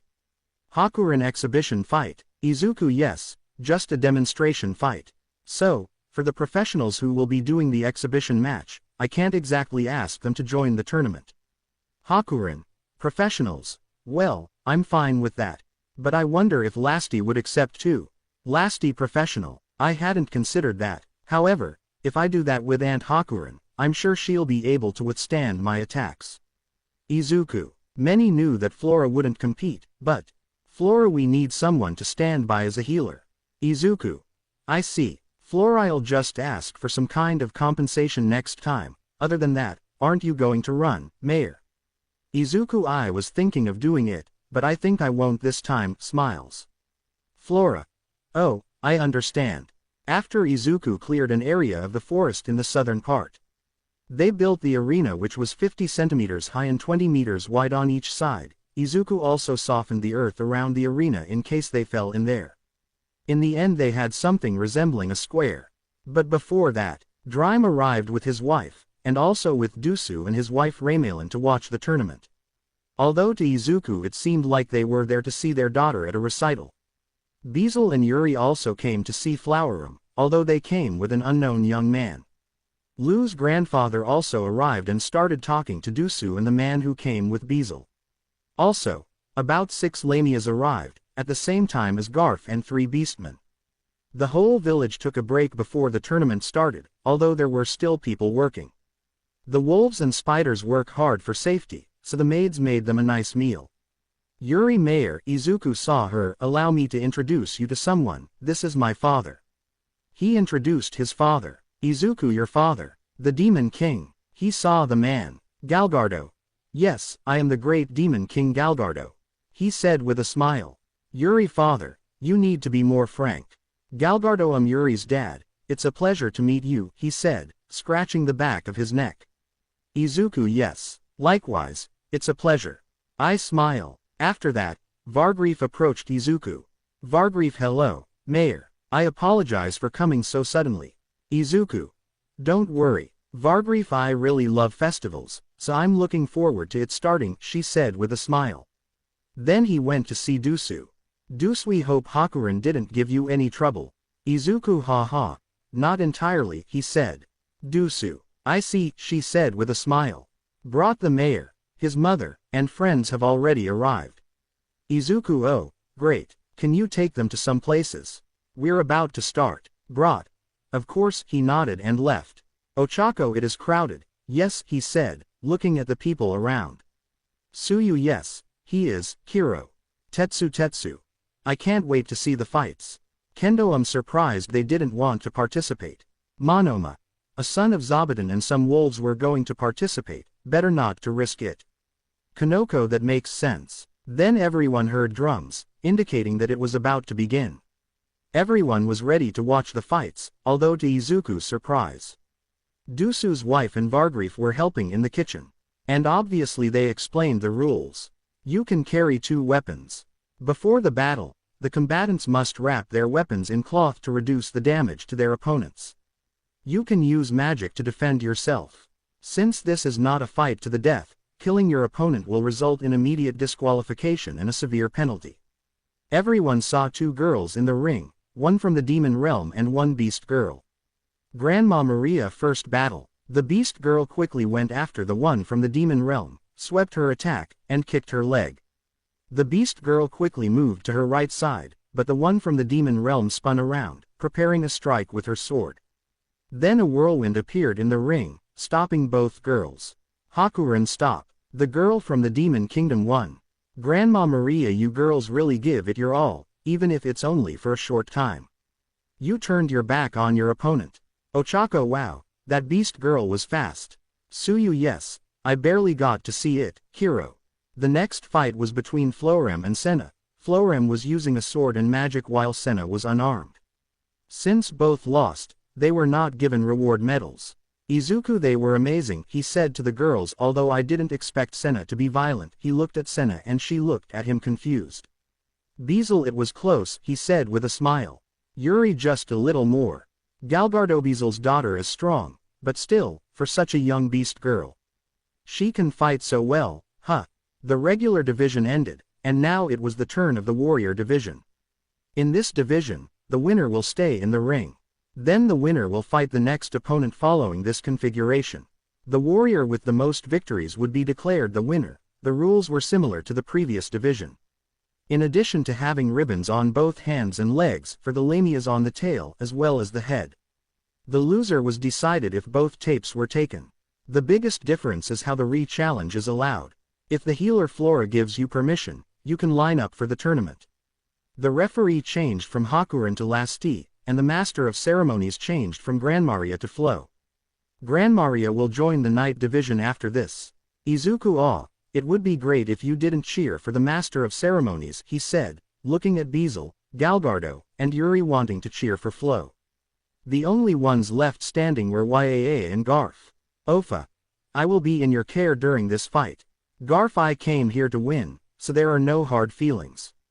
Let's begin. Garf went at great speed towards Yaa, who used her magic to keep her distance. Garf attacked, managing to take Ya's sword. Izuku, could it be that he already lost? But then they saw Yaa grab Garf's arm, then spin around and throw Garf into the air. Garf. What was that? I land and notice something, owned out of bounds. She saw Garf outside the ring. It's decided. Yaa is the winner. Who? Thank you so much. Nimari, wow, that was great. Aizawa, I used the sword's distraction to get close to Garf and grab his arm to throw him. Nezu, how clever. She took a sip of her tea. Yaa received 7 reward medals for being the champion of the warrior division. In addition, Garf, Donovan and the Lamias received 3 medals. Garf, Mayor, what are the medals? He saw Izuku. Izuku, you can trade things with them from this list. I hand it to him. You'd better trade them before you go back to Howling Village, he said. Garf. I see, on second thought, I'll keep 1 medal as a commemorative medal. As for the other 2, he looked at the list. There's a lot to consider here, I'll think about this some more. Izuku nodded. Finally, 1 medal was given to those who participated in at least 1 fight. And with that, the warring division ended. Now everyone was resting and eating before the night division began. Todoroki, there are many stalls. He saw the food stalls. Type. I don't even know what to eat. She looked at the dishes. Then they saw Bakugo and Kirishima eating some roasted corn on the cob. Kirishima's just grilled, but it's delicious, she said, eating. Bakugo, I wish they had hot sauce, but it's not bad anyway. 8. After the break, everyone was ready to watch the night division battles. The participants were Lu, Tia, Grandmaria, Kudal, Kuron, Lee, Anne, Daga, Bulga and Stefano, 2 demon girls, and of the hellish wolves. 1. Makora, son of Zabuton, and 2 Lamias, Junea and Sunya. After changing referees from Lasti to Hakuren, they held a draw to decide the starting order in the tournament. The first would be Grandmaria versus Tia. Izuku's sad face, he saw Gran Maria and noticed she had a scared expression. Grandma Maria, it can't be, it's impossible. And when the fight started, everyone saw how Tia finished it in just a few seconds. The second fight was Anne against Lu. Izuku, I wonder if it will be too much for her. She saw Anne. And this is a once-in-a-million chance, whispered with an aura of excitement. Izuku, I'd better leave her alone. During the fight, Anne tried to approach Lu, but she kept moving, and since both were unarmed, the place filled with loud noises. Anne, just a little more, please order your own room. Monday. And I'm always trying to do my best, you know that. Anne, if you use something, always put it back in its place. She punched her, making her stumble back. Monday. I was planning to use that again, that's why I left it there," he said, firing a beam of his magic, which Anne dodged. "Izuku, it's like Anne is keeping a lot of things bottled up. Better be nice to her," I thought, "and I should also reevaluate my lifestyle. Yes, that will be for the best. Mine. Wow, it seems serving Lu is difficult. 3. He's giving it his all in this fight. Inky just hope Izuku doesn't cause him any trouble." Izuku felt a chill. The fight took a long time, but just as the referee was about to make a decision, Anne fell and lost consciousness, thus Lu became the winner. Vargrief Lulushi, come here a second, I take her by the collar of her clothes. We need to talk about your daily lifestyle. Monday. Help me, darling, she said as she was being dragged away. Izuku. Haha, he saw her. The third fight was between Junea the Lamia and Kudal. Kudal flew towards the sky, but she didn't expect Junea to jump towards her with her tail. Junea tied Kudal up with her tail. Junea, okay, I've got you. Asterisk. The fourth fight was Lee against Bulga. Lee used her bow while Bulga created clones, but Lee managed to shoot down each one with her arrows. But one arrow managed to hit the real one. Izuku isn't that dangerous. Hakuren. He saw her and she remained calm and still, she's not moving. What's going on here? Asterisk. Bulga, ha ha ha. You won't be fooled, will you? I thought you'd at least let your guard down. Lee shot another arrow and she dodged it. But a Bulga appeared behind Lee. She dropped her bow, grabbed her knife, and attacked, but 8 Bulgas appeared, surrounding Lee. They looked at each other for a few seconds. That's it. Sad face, sigh, I give up, she said with a smile. The next one is one against the Lamia Sunia. Interestingly, when one entered the arena, the outside seats filled with Hellwolves. Mandalay, it seems they support him. Pixie Bob. It's an incredible and rare visit at the same time, he said, looking at the wolves. Ragdoll. Although the Lamia looked somewhat nervous, she saw her. Sound, don't worry, this is different compared to that time, she told herself. Izuku, it seems he's fighting ghosts from his past, and he brought a trident. He saw Sunia's weapon. Hakurin, let's begin. One went at great speed towards Sunia, she did too and prepared her trident. One of them stepped aside to dodge his blow, but Sunia did too, surprising him. Izuku did her trajectory change in the air. Ah, no. She just stretched her body. He saw Sunia with her body stretched out. The other wolves began to howl. Sound. I lost. Junea, Sunia, you did well. Sound. Throw Junea. Junea, let me train with you starting today. Sunia nodded. The next and final match of the first round, Daga vs Makora. Daga used sword and shield, Makora nimbly dodged Daga's attacks. But while Makora was dodging, he was creating several nets which managed to trap Daga, and Makora ended up on top of Daga's head. Izuku Makora is very strong. Before starting the next round, they took a break, and with that, the exhibition match between Lasti and Hakuren ended. Endusu was the referee. Hakurin, let's give it our best. Owned. Don't lose. Both began to move at high speed and exchange blows. Most of the punches he landed were his hooks to the chin. Izuku, sad face, I noticed something about Hakuren, asterisk, wait, don't tell me her chest is in the way so I can't see what's underneath. That's not possible, is it? Asterisk. Owned, asterisk, an opportunity. He punched Hakuren in the stomach, creating a cloud of dust. Izuku, will that make Lasti the winner? Asterisk. But they saw Hakuren stomp his foot on the ground and owned. He stood up, I couldn't win. Hakuren, I won't let you win yet, you know that, hee. Dusu, both have better control of their power in their human form. Izuku, were they holding back? They both approached him, good job. The next fight was Tia against Stefano. Stefano transformed his shadow and it shot out like arrows towards Tia, she dodged them and then made her finger glow. Then Stefano burst into flames. Stefano covered himself with his shadow like a flower, and then disappeared. But then Stefano grabbed Tia from behind and pierced her with his shadow arrows. Izuku. Ah, love. Affinity, I have the upper hand, I smile. Izuku. I see. Love, the next match is Lu vs Kudal, right? It'll be great if Lu hasn't gotten bored yet. The next fight began, and Lu finished Kudal in seconds. The next match was Uno vs Bulga. Bulga created several clones, but one attacked directly, managing to finish them off. Then Bulga created much more, managing to climb on top of Uno and preventing him from moving. Because of that, Hakuren declared Bulga the winner. Bulga.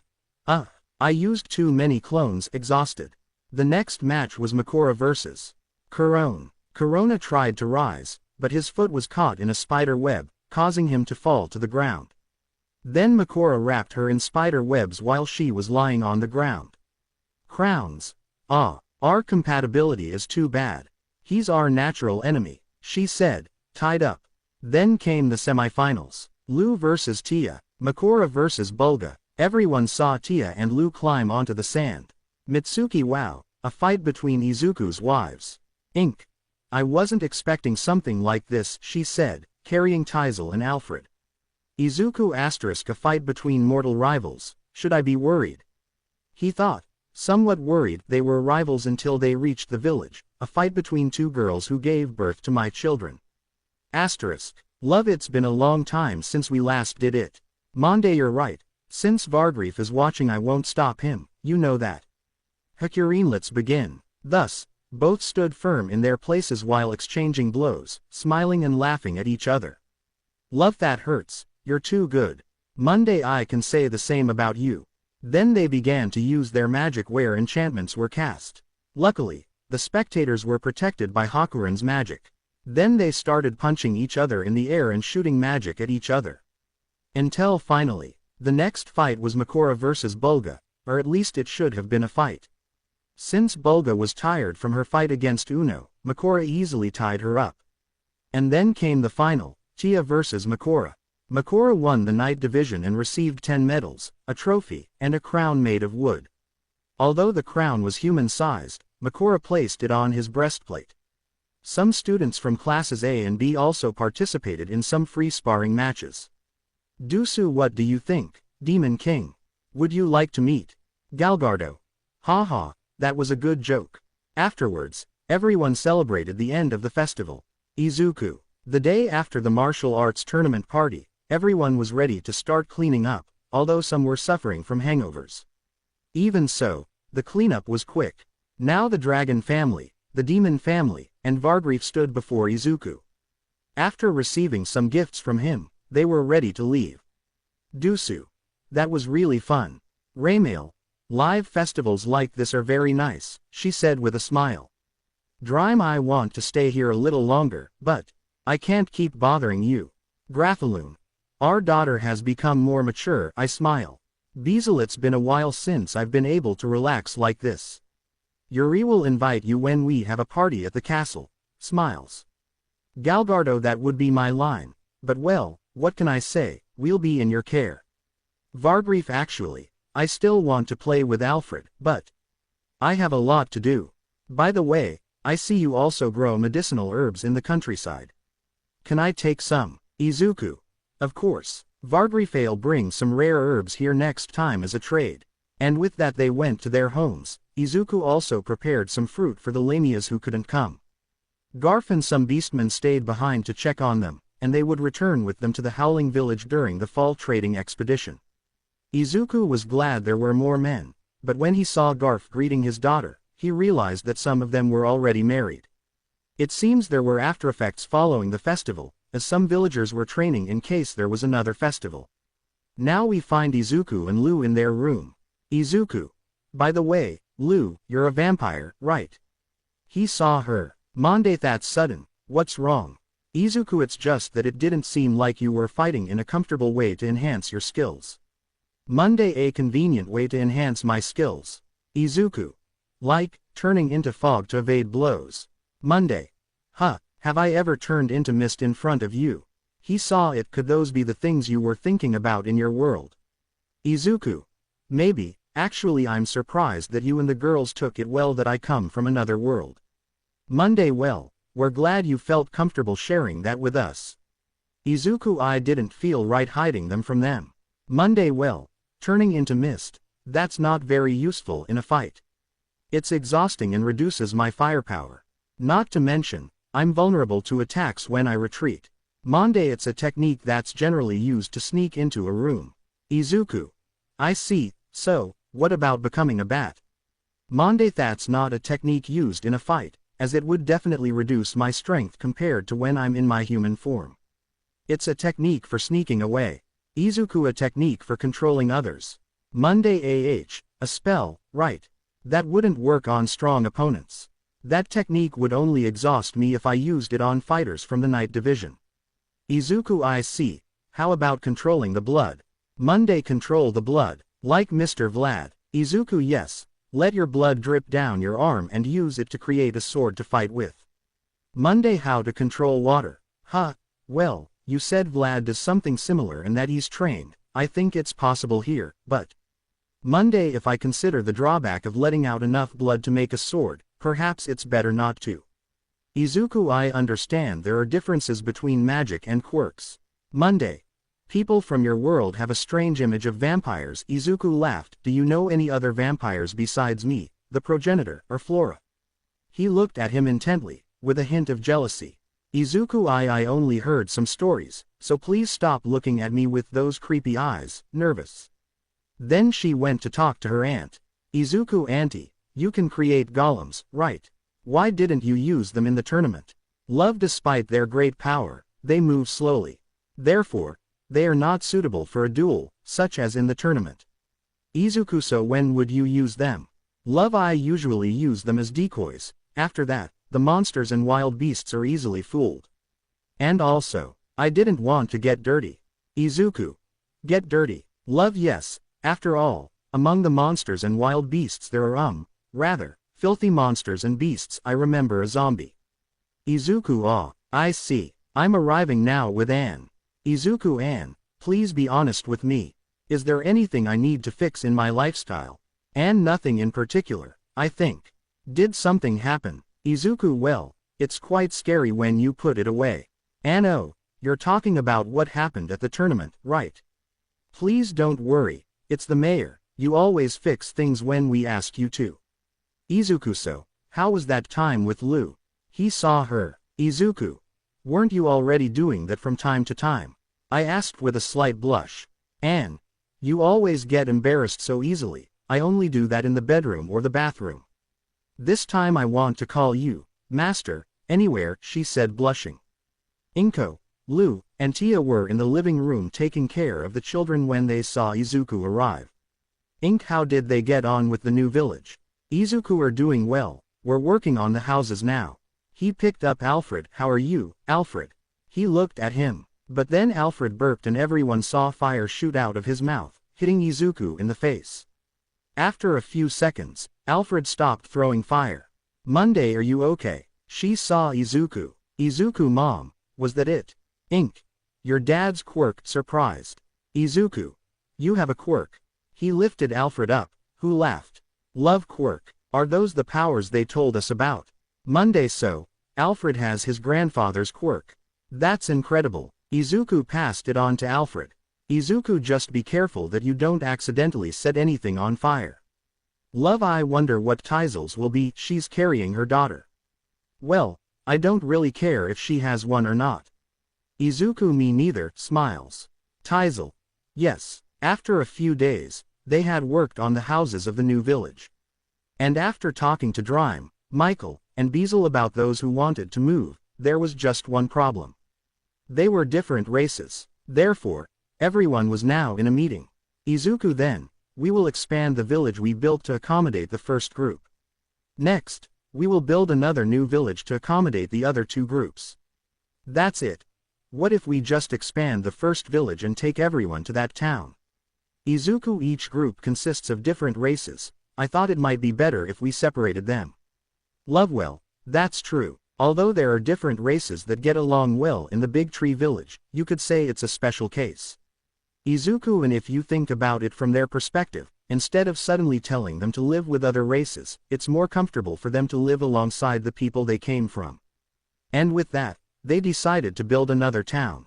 Clacase, which means, Donovan, so where should we build it? Right. That's it. We have some places in mind, but there's a small problem. Izuku. Which is it? That's it. Water, if it's not near a waterfall. Izuku. Then the channel would be too long. That's it. Yes, although I think we can still get water if we dig a well. That's it. They'll be working in the fields too, right? Is it possible to maintain all the fields using water from one well? Izuku, I'm sure it'll be fine if it's with my how, but since that's not the case. That's unlikely, he said. The average rainfall in this forest is low. Even so, the volume of water coming from the rivers is high thanks to the northern mountains. Asterisk. Everyone hurried to build the new village. First, they expanded the first village, which was almost finished. Originally, it was designed to house 50 people. After the expansion it could accommodate 100 people. Izuku used his how and it took him 5 days to do it. Meanwhile, 3 of the high elves and some wolves went to explore the next ideal location for the new village. It was a little way from the village, a big tree about 10 kilometers away. Izuku, can't you make it closer to the main village? He saw Lise. Lise, if we move one village closer to another, they will overlap as they grow. In my opinion, the current locations are too close to each other. Izuku. I see, I understand, then let's build the next village here. Lise, yes, also, Mayor Izuku saw her. It's fine if it's temporary, but can you choose names for the new villages? Izuku, well, I'm not good at naming names, hehe. Lise, it's only temporary, smiles. Izuku. Well, after several days of preparation, they finished with the first village and part of the second. But then, the new villagers arrived. Dream decided to stay a few days. Dream, I absolutely cannot leave them alone after bringing them all this way, it would be very irresponsible. They must be nervous too. Then a Minotaur approached Izuku. Golden. I am the representative, my name is Gordon, we will be in your care. Izuku, Izuku, mayor of Big Tree Village. He introduced himself. Then Izuku saw them clearly, even though there were 49 adults who could do farming work immediately. They were just skin and bones. Izuku, they haven't eaten well. She looked at the children, but the children look fine. Were they eating less to feed the children? Asterisk. Izuku, why don't you eat something first? He said, then looked at Anne. Anne will prepare something for you right away. He nodded. Mine. We'll help, he said, just like some of the students in classes A and B. They prepared a banquet for them, and Izuku also asked Lu, Tia, and Flora to check if anyone needed medical attention. In addition, they needed someone to take responsibility for looking after them. Lizard Mayor, could you give me that position? Izuku, are you sure? He saw it. Lizard, yes, we've had dealings with Minotaurs in the past, so nobody knows them better than we do. Izuku, Naf, the lizard man. He was surprised. At first he couldn't tell them apart, but after living with them for a while, now he can all leave it to you then. Naf, thank you so much. But obviously, building a new village would bring some problems. The first was that the houses were for humans. Izuku, I was thinking the same thing, but the fall harvest is coming, and winter is approaching. We need to have food reserves. Not harvesting isn't an option. If their homes aren't ready in time, how about accommodating them in the northern dungeon for the winter? It's the giant's home, after all. Izuku, it's not a bad idea, but will the giants accept? I felt they were really friendly when I met them. But we need to give them something in return. I think at least give them food and firewood to get them through the winter. The second group of new villagers had arrived. Izuku went to see them and noticed they were centaurs. There were 30 boys, 74 women, and 34 girls. Most of those who could do labor were women. Interestingly, they looked like knights ready to march. Izuku, Beezle, what's wrong with those girls? He saw the aforementioned looking somewhat exhausted. Beezle, as you can see, they are knights who fled their burning castle. Izuku, did you teleport them in the middle of the battle? Beezle, of course not. Their territory was at risk since the battlefront suddenly intensified. So I came to them with the idea of bringing them here for evacuation. Izuku, so the battle broke out while they were in the middle of negotiations, huh? Beezle, yes, since I was the one who gave them the idea, I couldn't just abandon them. Izuku, and who is the enemy? He saw him. Beezle, the Fullheart Kingdom. I will also give them my full support while we are in your care. Izuku, alright, Rosalind, this is the place Duke Chrome suggested, there's nothing to worry about. Gruwald, they offered us a place to move here, did you hear about that too? He looked at her. Rosalind, that's right, and I'm sure you were notified about a small problem. Gruwald, yes, please do something about it. Rosalind, can you tell me why you came here? Gruwald, what? Rosalind, if you thought you would be granted another territory, please change your mind. Gruwald was surprised. Gruwald, you're just a villager, how dare you speak to me like that? She said, surprised. Rosalind, oh, my apologies. I am the second daughter of Duke Grich. Rosalind Grich, she introduced herself. If I'm not mistaken, Viscount Beige is part of the Western faction that serves our family, she said. Gruwald. Excuse my rudeness, I am Gruwald Raybikal, a relative of the chief gentleman of Viscount Beige, he said. Rosalind. Izuku, thanks for the help. Rosalind, she saw it. Rosalind, oh, no, it was nothing, she said. They still seem confused. Is it okay to bring them some food while they calm down? Izuku, of course, that was my plan from the start. Rosalind, as expected from the mayor. It seems they have some kind of connection to my family. Can I be the one to take care of them? Izuku, it would help a lot if you could take charge of them. Can you do that for me? Rosalind, leave it to me. Izuku, since these girls are related to your family, doesn't that mean your family is in trouble too? Are you okay with that? Rosalind, I've asked Mr. Beazle about that, and it seems we don't have any problems at the moment. Izuku. I see. Rosalind, I'll ask for help if anything happens, he said. Izuku, sure, I understand. He left. Rosalind. Now, Gruwald, she trembled. Gruwald. Why, yes, miss. Rosalind, well answered, it would have been great if you had behaved like that from the beginning, you know. Gruwald, I'm really sorry for my rude comments. Rosalind, no, I'm sorry. I didn't mean to upset you. I understand you acted that way to protect the children. I'm sure you girls had a tough time before you came here, right? Gruwald. SC. Rosalind, as I told you before, the Great Tree Village is planning to receive you, but it won't be here since there is a new village for you that is still under construction. Gruwald had heard about that, but could you at least take the children in and let them live in the village for now? Rosalind, that would be something only the village mayor can decide. Oh, right, I forgot to tell you something important. Gruwald, and what would that be? Rosalind, the mayor holds the highest position in this village. Gruwald, and the mayor was that man from before. Rosalind, that's right, my position in this village is also quite low. Gruwald. No way, to think that Duke Grich's daughter could be in a lower position. Rosalind, since Duke Chrome has been personally escorting them. And from the fact that I'm speaking to you directly now, you should be able to guess that. At Izuku's house. Are we really going to accept them even though they were very rude before?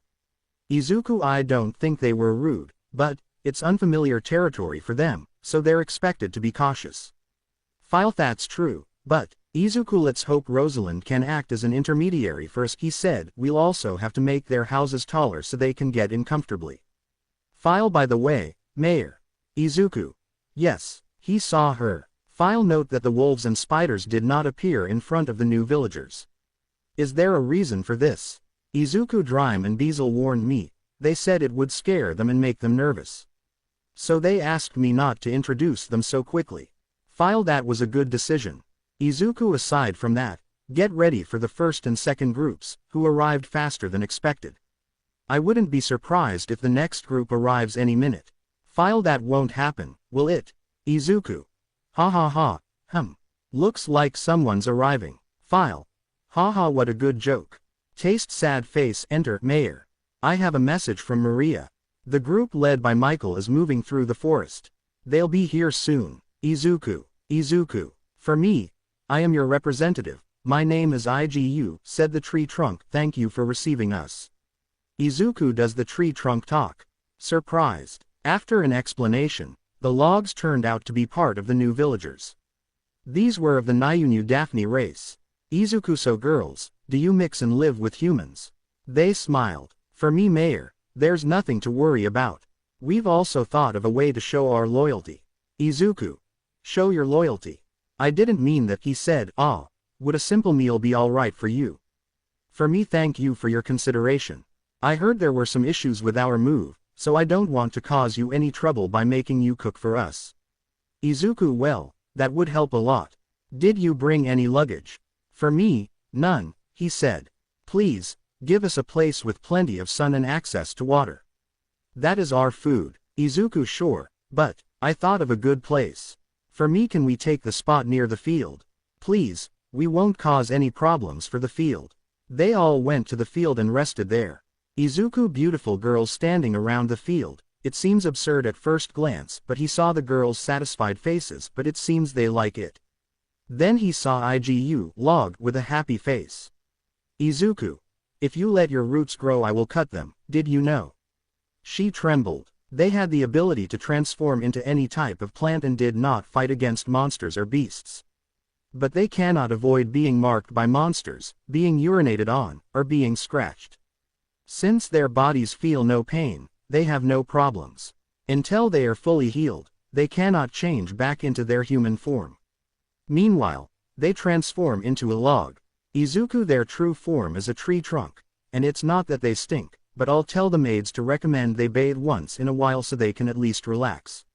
Asterisk. The reason they moved here was because the place where they lived was getting very bad. The villagers who lived near them were deforesting excessively. And this caused a great flood. Just as they were looking for a new place, they heard about Michael's invitation. And the decision was made immediately. Nayunu won the place you recommended as where these pears and apples grew, right? Michael. Yes, that's how it is. Izuku, the oil. For me, since this place can produce high-quality fruit, we believe it also produces high-quality oil. So please let us live here. Izuku, well, I can't really say no since they came from so far away. Oil, I see. I wonder if it's oil I can cultivate with the how. For me, thank you. Also, I felt jealous when I looked at the countryside. Is it possible that our home is like that too?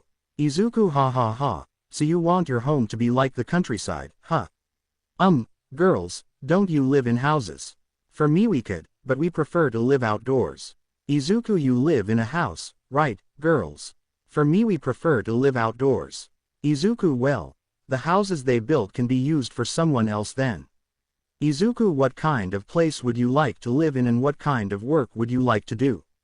And if there's anything you're particularly bad at, and also, Mom, the customs and taboos of your race, right? Izuku. Exact. Mom, okay. I'll ask them while I show them around the village. I smile. Izuku, I'm counting on you, I smile. At night, a meeting of the representatives of the races had a board. Gruwald, before we begin the meeting, can we talk for a moment? He looked at Izuku. Izuku, what's happening? Gruwald, when we first met, I acted inappropriately. It was very rude of me, so please allow me to apologize. Then I lower my head until it touches the ground. Gruwald, I am to blame for everything. So please forgive the other centaurs. Please forgive me, I beg. Izuku, well, I didn't think you'd be rude, but I accept your apology, she said, so don't worry. He saw Rosalind holding a sign that read, be careful next time. Izuku, be careful next time. Where did she learn that? Asterisk. Gruwald, thank you very much, I will be more careful from now on. Izuku's sad face, she saw Rosalind and the sign, I hope you work hard from now on. Lu chuckled. Gruwald. Of course. Izuku, for the centaurs and minotaurs, I wouldn't mind giving them the place they requested to sleep. If they need anything else, please let the person in charge know. They both nodded. Izuku, Rosalind, Rashishi, please stay with them as much as you can once they wake up. They can both sleep at my house for the time being. Rashi, I understand. But, can we sleep at your house? Rosalind, can I ask why? Izuku, it's so that it's easier for them to find them. Rashi. I see, that makes sense. Izuku, for the Nayunu Daphne, you are free to sleep wherever you like. Just don't sleep in the middle of a field and be careful not to disturb others. Make sure you stay in touch with Mamu. For me. Very good. Izuku, it might be a lot of work, but do your best, Mom. Mom, of course. I'll do my best. Izuku. So, I want Mamu to sleep at my house too, but are you okay with that? She looked at her. Mom, that sounds good to me, but I'd at least like to go back and inform Lamulias about this first. Izuku, okay. Anne, please prepare rooms for the three of them. She looked at her. Anne, it will be a pleasure. In Izuku's room, Izuku collapsed onto his bed, exhausted. Izuku. Yes, those were some busy days. Then someone entered the room and sat next to Izuku. Izuku. He saw the woman, Nimori. Nimori, it seems you had a tiring few days. Izuku, something like that, although I don't really feel that tired. Nimori, then let me help you relax. She climbed on top of him. Izuku. Nimori, you know, ever since I saw you at UA, you've always caught my attention. He moved closer to her face. I even fell in love with you. Izuku. Blushing. Nimori, but it's obvious I couldn't start a relationship with a minor, she said, looking at him, but maybe now I can, of course, if you accept me. Izuku. It's possible he has more wives. Nimori, I don't mind sharing you, as long as I'm with you I'm fine. Izuku. I hug her and turn her around. I promise to take good care of you. Nimori, I know you will. She smiled and kissed him. A few days had passed since the new villagers arrived. They had traded with Michael to get food, and thanks to the Minotaurs the construction of the houses had also been faster. At first the centaurs were having a hard time while hunting horned rabbits in the forest, but it was because they could not run freely in the forest. So they put some of them to work transporting goods and carrying messages to the second village. They were very fast. And since they didn't have to fight the monsters they encountered, all the centaurs were able to help. Gruwald. Mayor. Izuku saw her. I see there are horses in the stable. Do you use them for transportation? Izuku. Yes, we use them, but it's more like they won't let me ride them. They won't obey me. Gruwald. Mayor, do you want to try riding me? Izuku saw her. I think it's easier to ride me than a horse. Izuku. Are you sure I can ride you?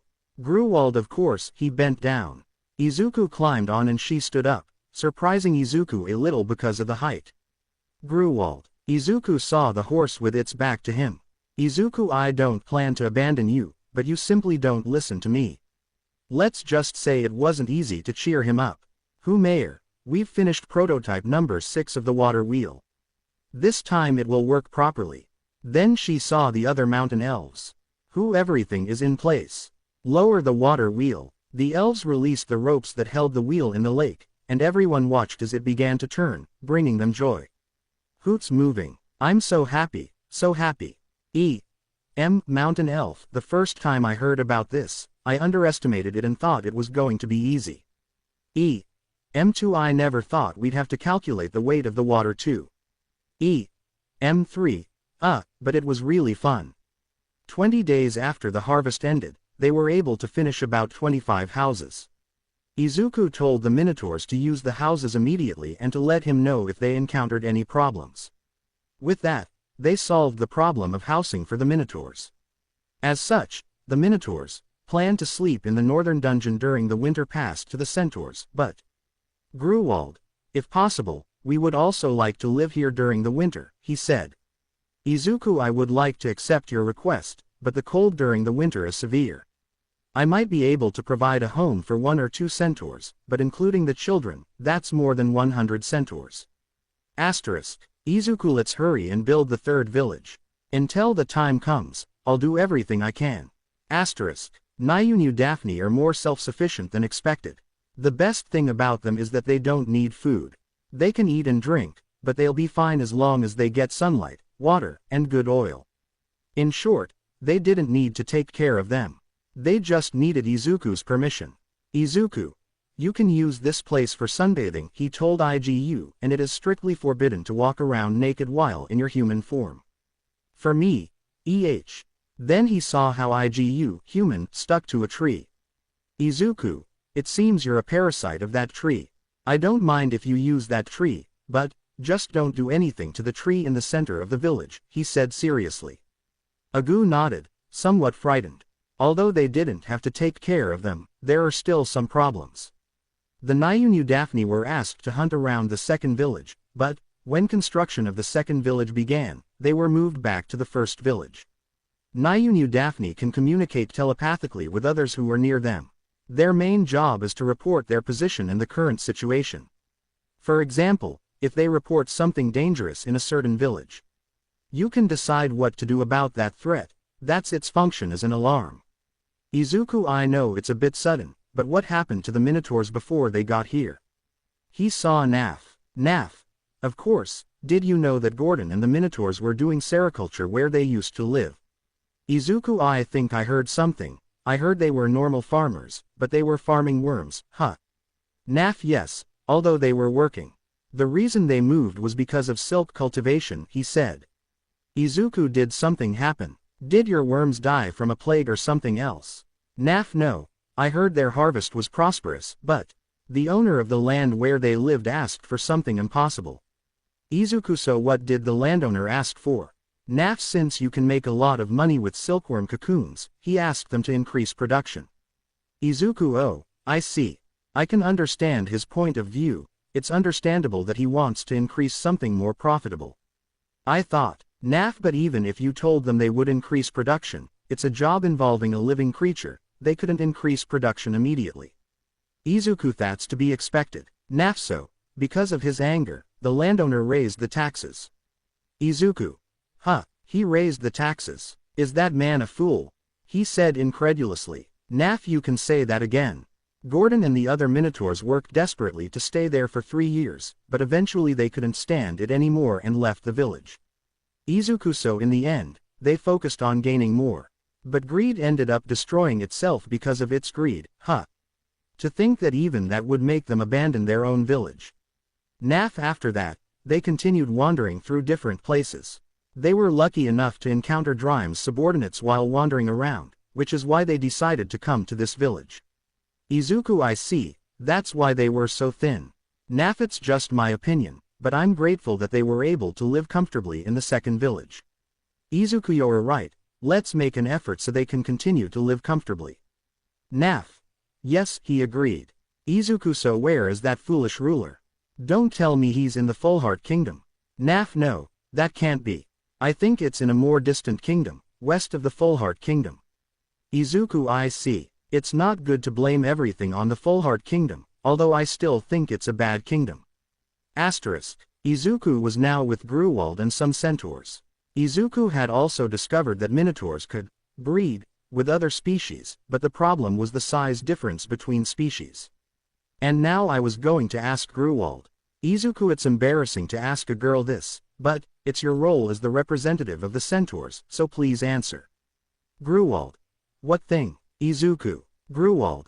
Even though I have no experience, I've heard there are many ways to enjoy it. Not to mention I'm very confident in my breasts. Izuku, wait. Gruwald, you'll manage, so give me your order. Izuku, I'm not going to give you any orders, so forget that way of solving it. Gruwald. But why? Although it's a little strange for me to say, I'm a stubborn woman. And I heard that men like to see when they can dominate a stubborn woman, she said with a smile. Izuku, where did you hear that? Gruwald, by the way, why am I asking myself that? Izuku, well, I should have told you beforehand. It's a type of research to prevent conflicts between races. I didn't ask hoping you'd give me something in return. Gruwald. Prevent conflicts. He saw it. Izuku, you see, I do it thinking about the children. Gruwald. I had never thought about it. Izuku, well, it's my duty too, after all. I hope the centaurs have happy families. Gruwald. Yes, of course. Izuku, that's a good answer. Gruwald, so, when should I serve you in your bed? I asked, blushing. Izuku, I have no idea what you're talking about. Gruwald. You know, satisfying us. Is this some kind of game to make me say it? Izuku, no. Didn't you hear what I just said? I'm telling you centaurs to have happy families among yourselves. Gruwald, yes, I'm happy to know how you feel. Izuku, so why did you end up thinking about satisfying us? Gruwald, without insurance or a stable job, we can't have a happy family here.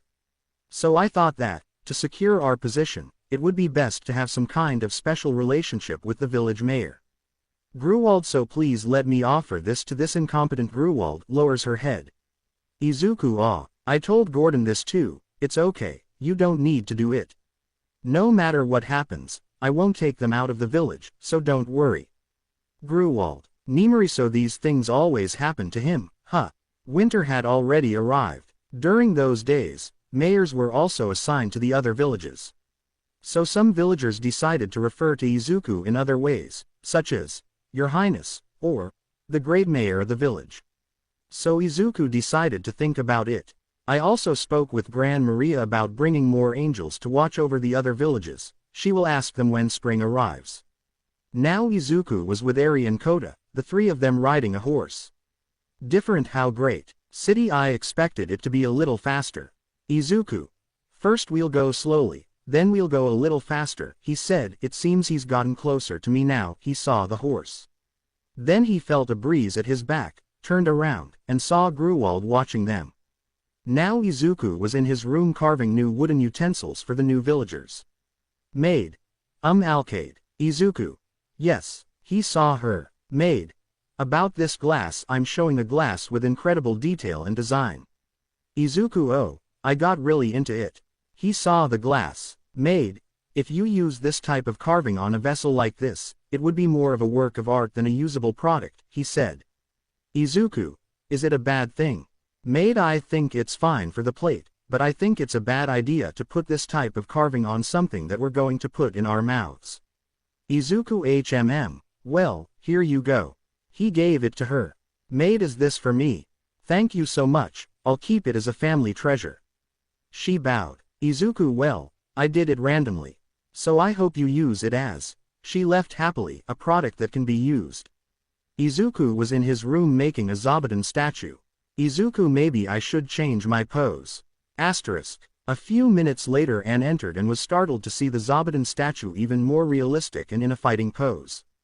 Izuku. What's happening? He saw her. Anne. Is it for demonic protection? Izuku. Close, but not really. The statue was very popular among the children of Zabuton. And then later, they found out that the elves Lise, and Lafa became pregnant with Izuku's child. What a joy. Mandalay.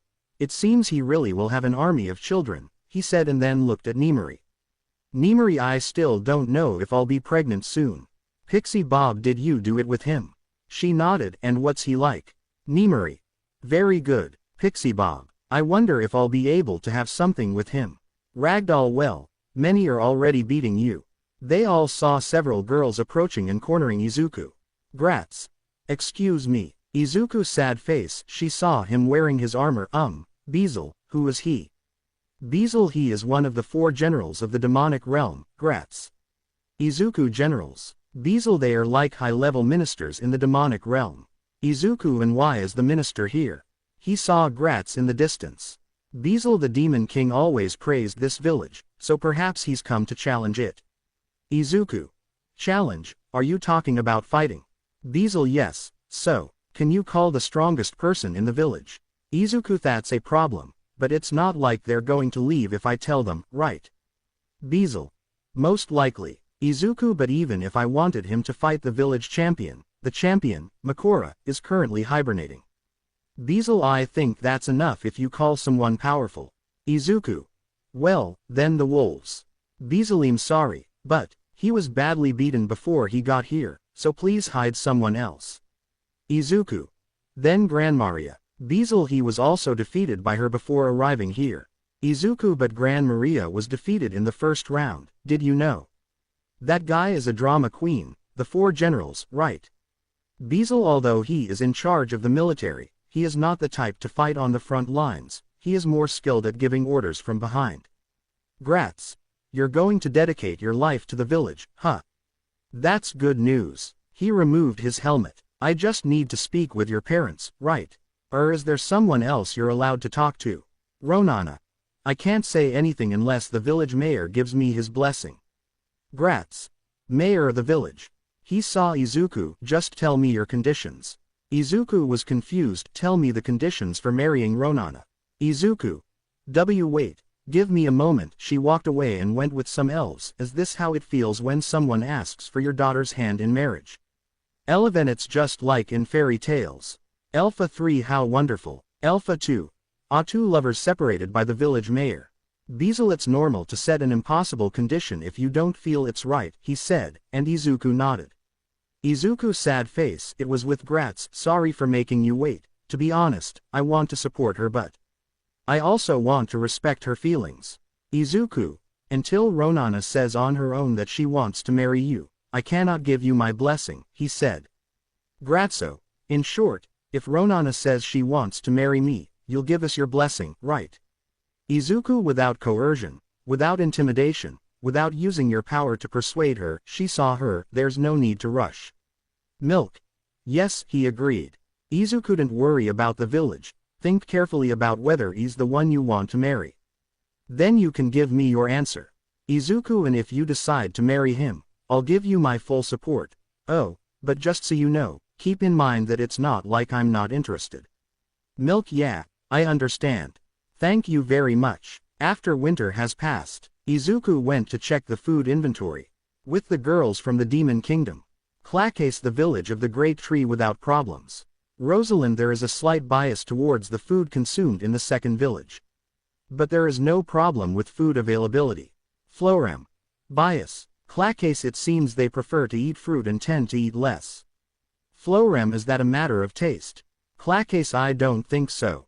It's a guess, but I think they eat the food that tends to expire sooner, leaving the food that expires later, he said. Florem, but we should be the ones asking if they need more food, right? I wonder if they don't trust us. Roju, I think it's more a matter of habit. Rosalind, after all, they've been through some tough times before coming here. Florem, I see. Anything else? Clacase, it seems that the people in the third village consume more food than expected. Florem, should we send them some food from the Big Tree village? Roju, everything is fine. I think they'll have enough food until the next harvest. Florem, should we know why they consumed more food than predicted? Rosalind, it is very likely that we made a miscalculation about how much food children consume. Clacase, but it's not because they are centaurs, they need to eat more than humans. Florem, I see. The same goes for the first village. There don't seem to be any problems in sight, or should I say, they don't eat that much. Apparently, they kept a lot of the food we sent them. Roju, while it's not good that they don't eat much, it's a little disturbing that they don't eat it at all. Florem will thank them later for working so hard to preserve the food. At that time, everyone had food until the next harvest. A meeting had been held where they planned the plans for the year. The first thing Izuku said was to expand the crops of the second and third villages, as well as the construction of new buildings. In addition to speaking with the representatives of each village about the reward medals, he gave 30 medals to the representatives. Also regarding education, where Izuku would later send a teacher to teach the children. Izuku also wanted the other villagers to be able to farm on their own, since he did it with his How. Izuku, I wonder if Teisel and Alfred could inherit the How. Well, it's just wishful thinking on my part. In the second village, Izuku had made statues of Kuro, Yuki, and Zabuton near the shrine and then prayed to the gods. And since the Minotaurs in the second village were originally farmers, Izuku wasn't worried about them. After that, he made a water reservoir in the second village. Gordon, although he doesn't look like the god we normally worship, I don't think there will be a problem. Izuku. I see. Well, if I have time, I'll try to make one that you all usually love. Gordon, thank you very much. We mainly grow cereals, but it would be bad to only grow one type and have a poor harvest. We would also like to grow fruit if we could. With that, Izuku made an area of fields, an area of fruit trees, and an area of goats. Then he went to the third village where he also made some statues and prepared the fields. And finally he built fences and wells all around the village, although the wolves remained watching the surroundings. But nearly 100 wolves also went to look for a mate, but more than half of the wolves born last year had stayed behind. It was also decided to expand Izuku's house. The plan was to expand the house and add some wings around both sides. They also wanted to put in a bathroom, although the problem was the maids' bedrooms. Although Izuku asked them, it seemed they were planning to demolish the current dormitory and build a new one that would be connected to Izuku's. With that said, construction began, with Izuku cutting down some trees. Some people from other villages also came to help. That's it. We will try to build the house of stone and wood. It's fine to build the house of wood, but considering the appearance, we should also use stone. Well, Izuku continued cutting down trees and construction continued. Although the harvest season arrived before they finished, construction was halted. The harvest in the second and third villages was over, so Izuku went to make new fields. But there was a problem. The harvests from the other villages were given to him. Rosalind Mayer. You expect the second and third villages to be autonomous, right? Izuku nodded, but those villages don't seem to share that sentiment. Izuku. Rosalind after all, being under their management is much safer than being self-employed. Izuku they don't want to be autonomous. Is that even reasonable? Rosalind, please think about your situation. Izuku. Situation. Rosalind, above all else, their safety is their priority. They place their complete trust in wolves and spiders to protect their villages. Izuku. Well, that's true. Rosalind, their numbers. I don't know how they'll multiply in the future, but you're the only one who can build fields, and they're the only ones who can take care of those fields. Izuku, that's also true, but Rosalind, they trust the great tree people. Izuku, you have a point there. Rosalind. There's no one in those villages who wants to be self-sufficient in this situation, he said. Even though they have every luxury, they're still new villagers, so you have to take care of them in the future. Izuku. Yes, I see. Rosalind, so all the harvests will be obtained by the mayor, or to be more precise, the Great Tree Village. He saw Izuku. Please be more mindful of that title, mayor. Izuku, I really feel it.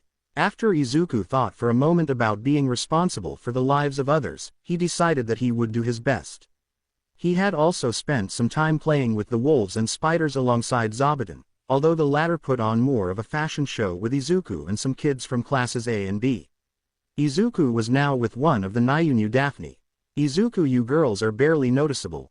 Salt, even if you tell us that, we still look like a tree, even inside the village. Izuku, a tree, not a log. Salt, that's only when we're moving around. Izuku saw her. That's why we can blend in so well with nature. I guess it's normal that we're barely noticeable. Salt, by the way, there's a popular game among us. We very slowly approach a house and watch the people who live in the village without them noticing, she said. Izuku, just don't exaggerate, okay? Salt.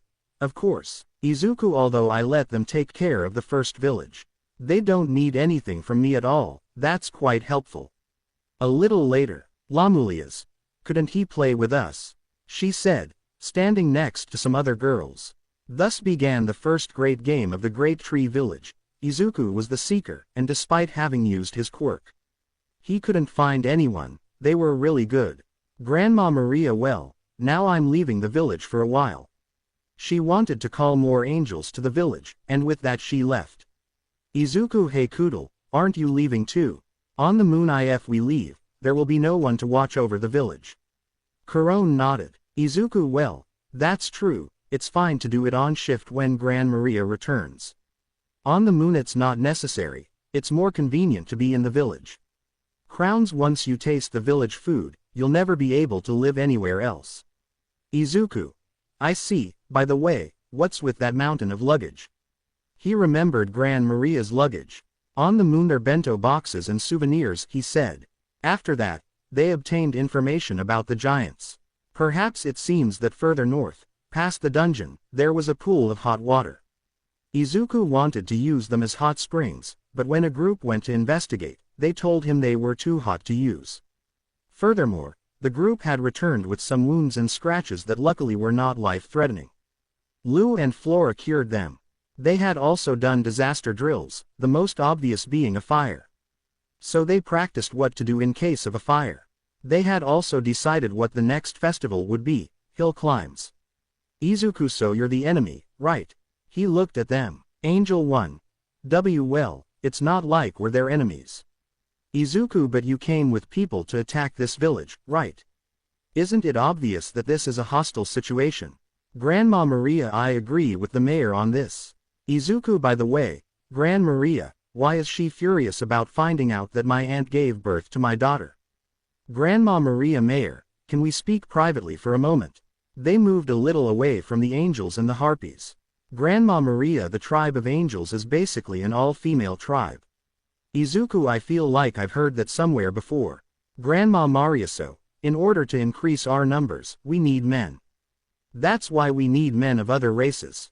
Grandma Maria, we normally choose men of the human race, but there are a lot of requirements, inspections, and tests, and that's the main reason this incident occurred. Grandma Maria, if a couple hasn't been recognized by the tribe, the angels will look down on them. But because the tests are so difficult, no one has been able to pass them. This has sparked a fight between the angels who ignore the test and those who wish to preserve it. Izuku basically, I just need to pass that test and then the angels could approve me, right? Grandma Maria.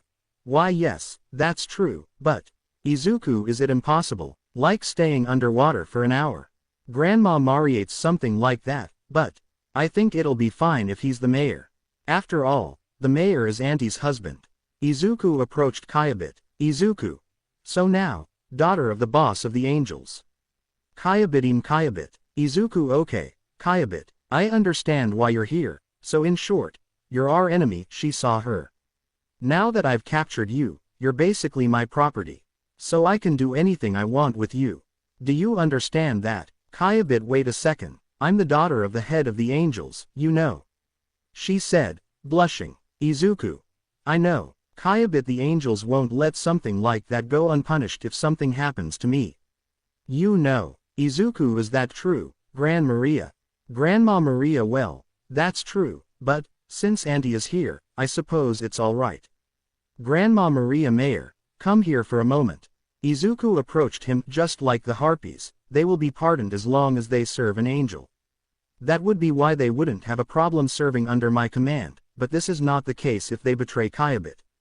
That will cause them some problems later if they are saved now. Izuku, can they apologize only as an emergency measure? Grandma Maria, well, Kyabit is right in front of them after all. Izuku, I see. An idea occurred to her. Kyabit's actions in attacking this village are an unforgivable sin. That's why I will punish her tenfold. Although one punishment is bad enough, if it's tenfold, she will probably face a tragic end, she said. After Kyabit apologized, they were now at Izuku's house to do the 5 tests. Kyabit, very well. First, economic power. You must give the tribe of angels 7 gold coins. Izuku, gold coins. Kyabit, if it's around this area, gargered gold coins should be fine. Izuku, gold coins. Could I exchange them for goods? Kyabit, sure. They made a little game with the stones where they had to take turns picking up stones. Whoever picked up the last stone would lose. Izuku won, but Kyabit insisted on playing more. Izuku won every round. Kyabit. The third town, strength. Izuku. Force. Kyabit. Is he bad at fighting? Izuku, not exactly, but I'd rather avoid a fight, so how should I prove my strength? Kyabit, you will have to fight someone I choose and return alive. Izuku, and I don't need to win. She nodded. Very well, who should I fight? Kyabit, Fufufu, listen and tremble with fear. It's the famous vampire princess. Lulushi. Izuku. Kyabit, it seems that surprised him. Even his aunt couldn't beat her. So there's no way someone like you will come back alive against someone like her. Izuku. Oh okay. A few minutes later. Izuku. Monday, is this okay? Izuku, yes. Sorry for bothering you, she said, stroking Alfred's head. Monday, no problem, but putting that aside, you need to prepare for this year's festival. You don't have much time, you know. She said with a smile. Izuku, okay, I'll hurry up with the preparations.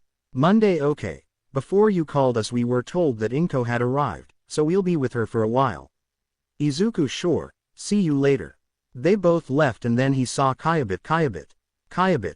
Wife. Izuku nodded. And is that little boy your son? Izuku, yes. He's still mommy's little boy even though he's this big now, I smile. And does that mean I've come back alive? Kyabit. Izuku, next test, please. Kyabita. Right. The next test is negotiation skills. Izuku, negotiation skills. Kyabit, yes. Economy, power, intelligence, strength, and negotiation skills. Izuku, and who should I negotiate with? Kyabit, wait a second. The 4th test. Negotiating power. Your target will be a certain dragon, the demon king of Gargant Mountain, who is famous for not listening to people. Then they heard a loud noise. Izuku looked out the window and saw Drime in his dragon form. Drime, Mayor. You're holding the festival again this year, right? I've come to see the festival again this year. Izuku, there are still a few weeks until the festival, you know. Drime, haha. I'm here to see my daughter. I'll be here for 2 days. Izuku, I see. By the way, Drime, what's the name of the mountain where you live? Drime HMM, if I'm not mistaken, the people who live around the mountain call it the Gargant Mountain. Izuku I see, thank you.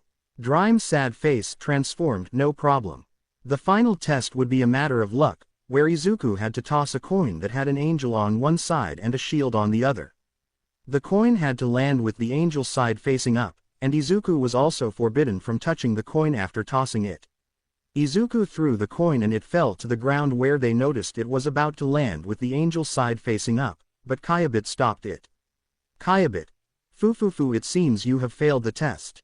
Izuku, seriously, aren't you taking this a bit too far? Kyabit, it's forbidden for you to touch it, but the rules don't say that someone else can touch the coin afterward. It's just that the coin bumped into me before coming to a complete stop. Ha ha ha. Then Auntie appeared and gave him a taste of Kyabit. Love, so you recognize it, right? Kyabit. Love. Admit it already, she said with a friendly smile. Kyabit. Be well. Love, thank you so much. I smile. It's because of royalty that they always change the tests based on their moods, which is why some angels are against it. I think you should give up. At night, we'll just say that they both had a good night. Izuku had received some boxes of cotton, which they used for the futons because before they filled them with grass. They also decided to use it for clothes, which surprised Zabuton. It wasn't that people disliked Zabuton's clothes, but they thought they were too expensive to wear every day. Some spiders helped to spin the cotton into yarn, and Izuku also decided to grow cotton for the following year. They also did business with Michael, selling their Zabuton clothes for cotton garments. They planned to buy new clothes, but it seems that wearing secondhand clothes is common among people in this world. Izuku asked the representatives of the Minotaurs and Centaurs who distributed the clothes to the others. The old clothes also made Zabuton very happy. It seems she has gained a lot of inspiration from all the clothes that came from outside the village to start new ones. Izuku's sad face, she saw Zabuton holding up a very elegant new suit. Ah, that's a great design. Is it for me? Thank you, but I'm fine with a simple style. She smiled and Zabuton nodded. They also began preparing the area for the festival. They had also worked on Izuku's new house, which was U-shaped and had 5 areas. Bathrooms and storage rooms, Izuku's office, entrance to the living room, guest rooms, and finally the dining room and kitchen. The elves had also made compartments to store bows in case of an emergency. There was also a display case, but for the moment it only contained Makora's trophy. Although that didn't stop some elves and men from admiring him. They also built a laboratory for Lu and Tia, and one for Flora as well.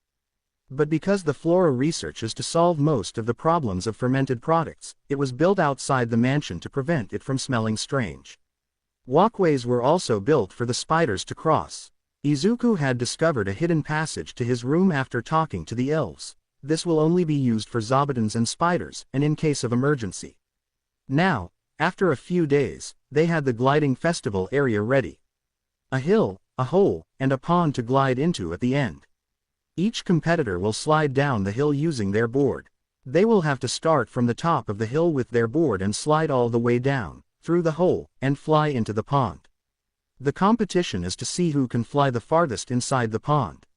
With everything ready, the tests began, and the first to do so would be Donovan. Donovan, here I come. He started running, but he slipped and couldn't get back on his board, continuing to slide down until he fell into the pond. Izuku, will he be alright?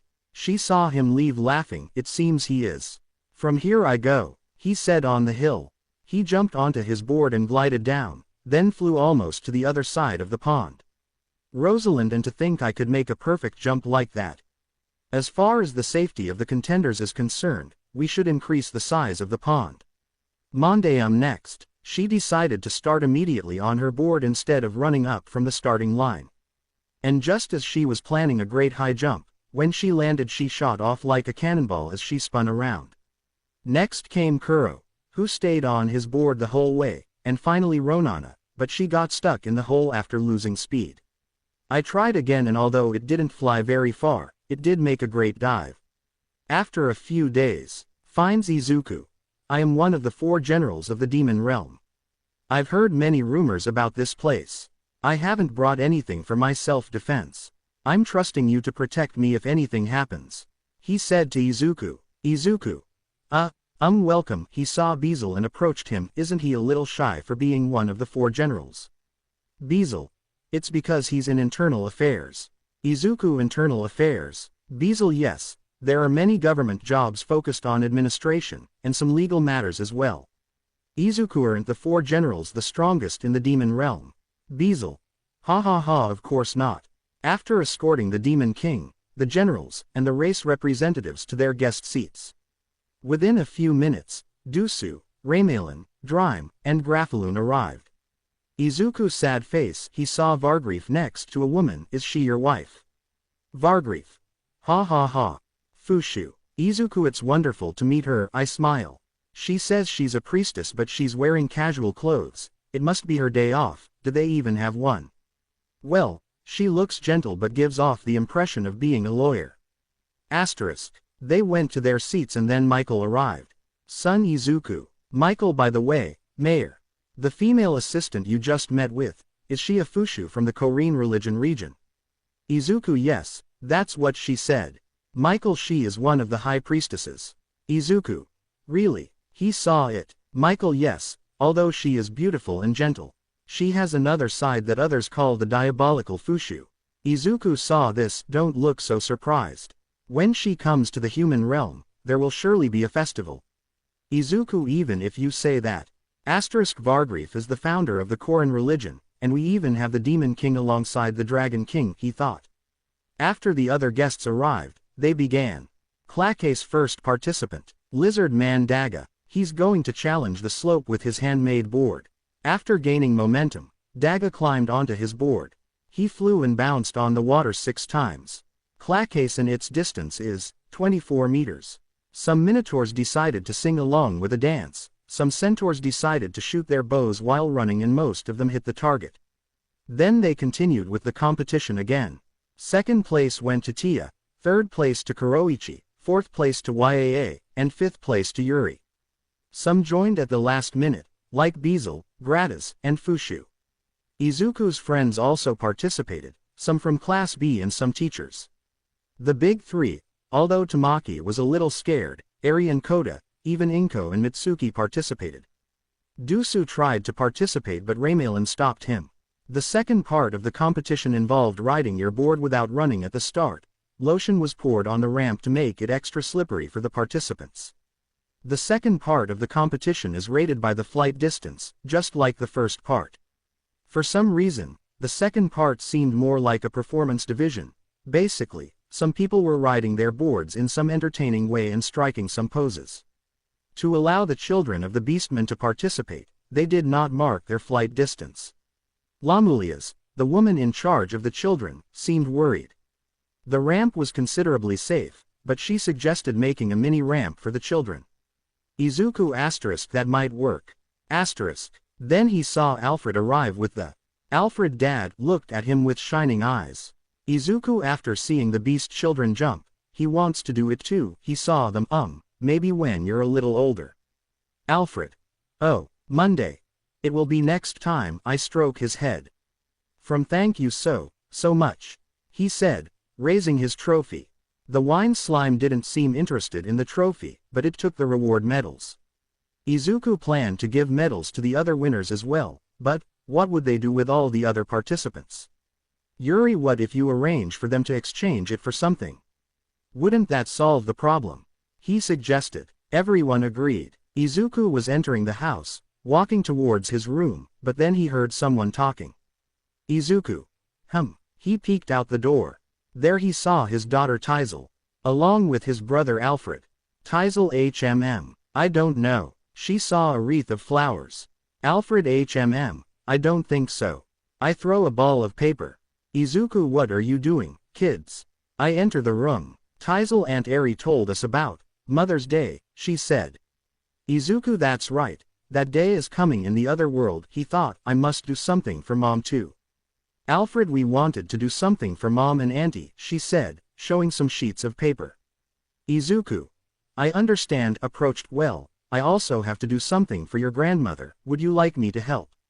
Both. Yes, they said with a smile. So the 3 of them, along with the help of the maids, began to make the preparations, obviously hiding it from Lu and Tia, and the expectant mothers as well. "Monday, don't you think something's off today?" she said, getting out of the bathtub. "Lovewell, no, although lately Teisel doesn't spend much time with me, even though she asked me to teach her to fly with her wings.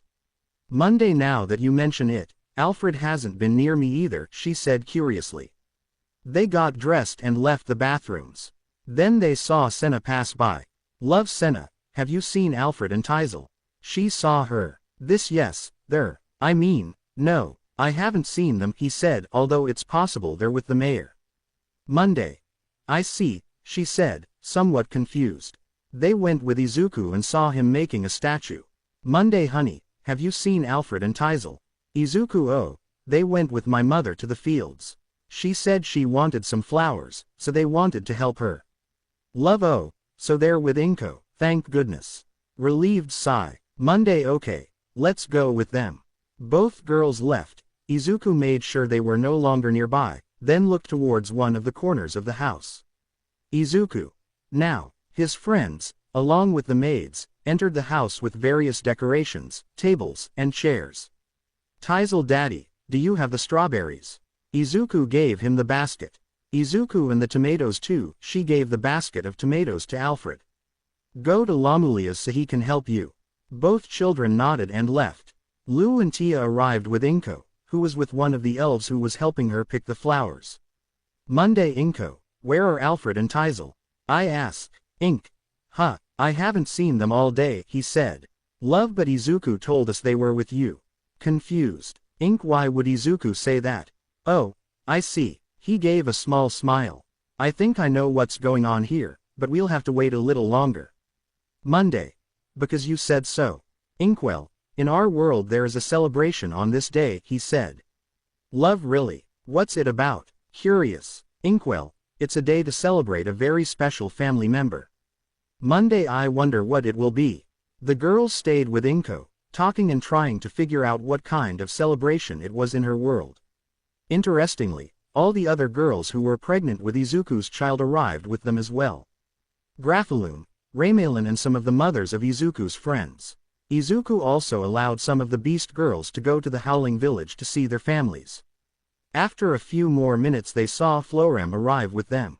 She took them to the house, opened the door, and all the mothers saw that the living room had been decorated, and what surprised her most was seeing a whole banquet on the tables. All happy Mother's Day. Izuku, Teisel, and Aldred, happy day. They approached their mothers. Monday. What's going on here?" she said, surprised. "Ink, it's the celebration I told you about, Mother's Day," she said with a smile. "Love, Mother's Day. Izuku, today in our world, we celebrate the mothers who have always cared for us and raised us to be the best versions of ourselves. Izuku, so today Teisel and Alfred wanted to do something special for them." Both girls saw their children taking plates from some maids and then walking towards them. "Alfred, I made this for you, it's meatball pasta with tomato sauce." "Teisel, and I'll have this one. Strawberry cake." Both mothers took some of the food and ate. Both "Oh, that's delicious." Monday, "So that's what you were doing today, huh?" I smile. "Love, they're so sweet." Hugs Teisel and Lu hugs Alfred. Both "Thank you," they said, hugging their children. Izuku, "Well, what are we waiting for? Let's celebrate." All. Yes, the Harpies had returned, numbering 14 families and 42 people in total. Kyabit and many angels helped and escorted them during their move. Izuku, it's been a while, he saw Kyabit. Kyabit, don't say that, we've defeated several undead along the way. Izuku, what do you mean? Is it something northeast of here? Kyabit, yes, those undead are the original reason why we left Garrett's kingdom. Izuku, *, that makes sense. Even Gran Maria said she needed to subjugate the undead. He thought, did they receive a request from someone? Kyabit, yes, from the leader of the Urin sect. We're in a cooperative relationship, so it's hard to say no. The angel race is very powerful against the undead. Izuku. Really? Kyabit, yes. However, many of us love peace and do not wish to fight. So we would appreciate your hospitality. Izuku, why do I have this feeling? Well, thank you for your hard work. We'll prepare food with liquor and baths for everyone, she said. Kyabit. Thank you. After deciding that Grandmaria would be in charge of the Harpies and that they would stay in the first village, a welcome party was held for the Harpies and the Angels. The next day, Kyabit and some angels had hangovers, while none of the village residents did and carried on with their work as if nothing had happened. Also interesting is that Zabuton's children were interested in Kyabit's tap dancing, so they tried to do it too. Although it caused them a little extra work, they worked out of respect for Vargrief. Izuku didn't know all the details, but it seems that Lou and Flora were very well known in the world of medicine. Apparently they had no problem creating the medicine, however, it was quite difficult for them to obtain the ingredients. All the ingredients seemed to be quite valuable, but it was thanks to the fact that they could all be found in the medicinal herb garden. Fushu was especially surprised that they were able to gather all the ingredients at once. She was beyond delighted. Well, all that joy went into prayer, thinking about the Creator. Izuku, now all that remains is to wait for Vargrief to come back for her and take her back. Monday. Well, we told him we'd be finished soon, so you should be here in 2 or 3 days. She said. As he had guessed, Vargrief appeared. Vargrief, you guys finished sooner than I thought, but I guess that makes sense, it's you guys. Fushu, Mr. Vargrief, I apologize for making you go out and walk all this way for me. Vargrief, that's fine, don't worry. She was free anyway, he said, even though I only brought her here. I suppose she'll be eager to return with the medicine as soon as possible. Fushu, yes, I would appreciate that too, she said with a smile. Vargrief, it's a magical shield, especially strong against fire. If you hang it in your home as a talisman, it will protect you from fires. Izuku, oh, that's really useful. Vargrief, however, I suggest you don't put it in the kitchen, otherwise you won't be able to cook with fire, he said jokingly. Izuku, haha, that's true. I'll use it to decorate the front door of the mansion, she thought. Vargrief, I had to give you something as a thank you for the medicine, although I really shouldn't have said anything about it. You finished the medicine so quickly, I wasn't able to gather everything in time. Izuku, didn't worry about it. That's what I'd like to say. Lou and Flora were the only ones who did all the work, she said. Vargrief's sad face nodded. I hope to continue counting on you for them. Izuku. Ha ha ha, didn't you happen to see the field of grass the last time you were here? Vargrief, I saw it, but my knowledge of medicinal herbs is no match for that of the girls. Izuku. Ah, is that so? Although Lou and Flora had said that they were self-taught using the materials that Vargrief had given them. Vargrief, all those things were before I erased my memories. To add to that, the basic ecology of the world has changed with regard to medicinal herbs, as shown in those documents I wrote and gave to you. Vargrief, I doubt they'll be of much use now anyway. Izuku, I know this is a bit out of place, but how did you become familiar with Fushu? Vargrief, I became the priest of the Koran religion. So naturally I came to know her. Oh, by the way, they already knew my identity at that time. Izuku, won't that cause him problems? Vargrief. Problems? For some reason, everyone seems to act like they don't know. Vargrief, well, you've been in many legends. Vargrief. Maybe that's why. Ha ha ha, I'll go rent a room, left. But I quickly returned to Izuku. Vargrief. The statue of the creator in the temple is glowing. Surprised shout. That will be explained at another time. Izuku, I wonder if Drime or Vargrief know anything about this. And so, the following days were spent preparing for the next martial arts tournament. Izuku practiced his greetings for the tournament with Yaoyorozu's help. He was also a little worried, though, since Lee and Anne hadn't given birth on their due dates, but Inko reassured him, saying that babies sometimes aren't born on the scheduled day. After a few days of preparation, the day of the tournament arrived. They were divided into 3 categories again. Garf was the champion of the Commoners division, then the Gentlemen's division. Although it was initially an exhibition match, the match was between Dusu and Gagaldo, the latter being scared. And as expected, Dusu was the winner. Then came the second encounter, which was Lastimun against Quan, Drime's sister. Unfortunately, Lasti was defeated, as it seemed that Quan was always one step ahead of her. Then came the third match, Hakurin vs Grafaloon. It was a fierce battle, though the encounter focused on Grafaloon's past sexual advances toward Drime. Apparently, Hakuren used to push her away when that happened. The match was decided quickly, although both fought hard, the winner was Hakuren. Zabuton managed to trap Raymalin with his web, and by loving her he was able to win the fight. When his victory was announced, Zabuton called all the spiders to perform a tap dance for the audience. Izuku's sad face saw Dusu and Quan. Dusu what? His clones were defeated just like that. This is the first time even I've ever seen anything like it. Surprised. Who each of my mother's clones is powerful enough to destroy a mountain with a single blow? There were 16 of them. Did she destroy them all?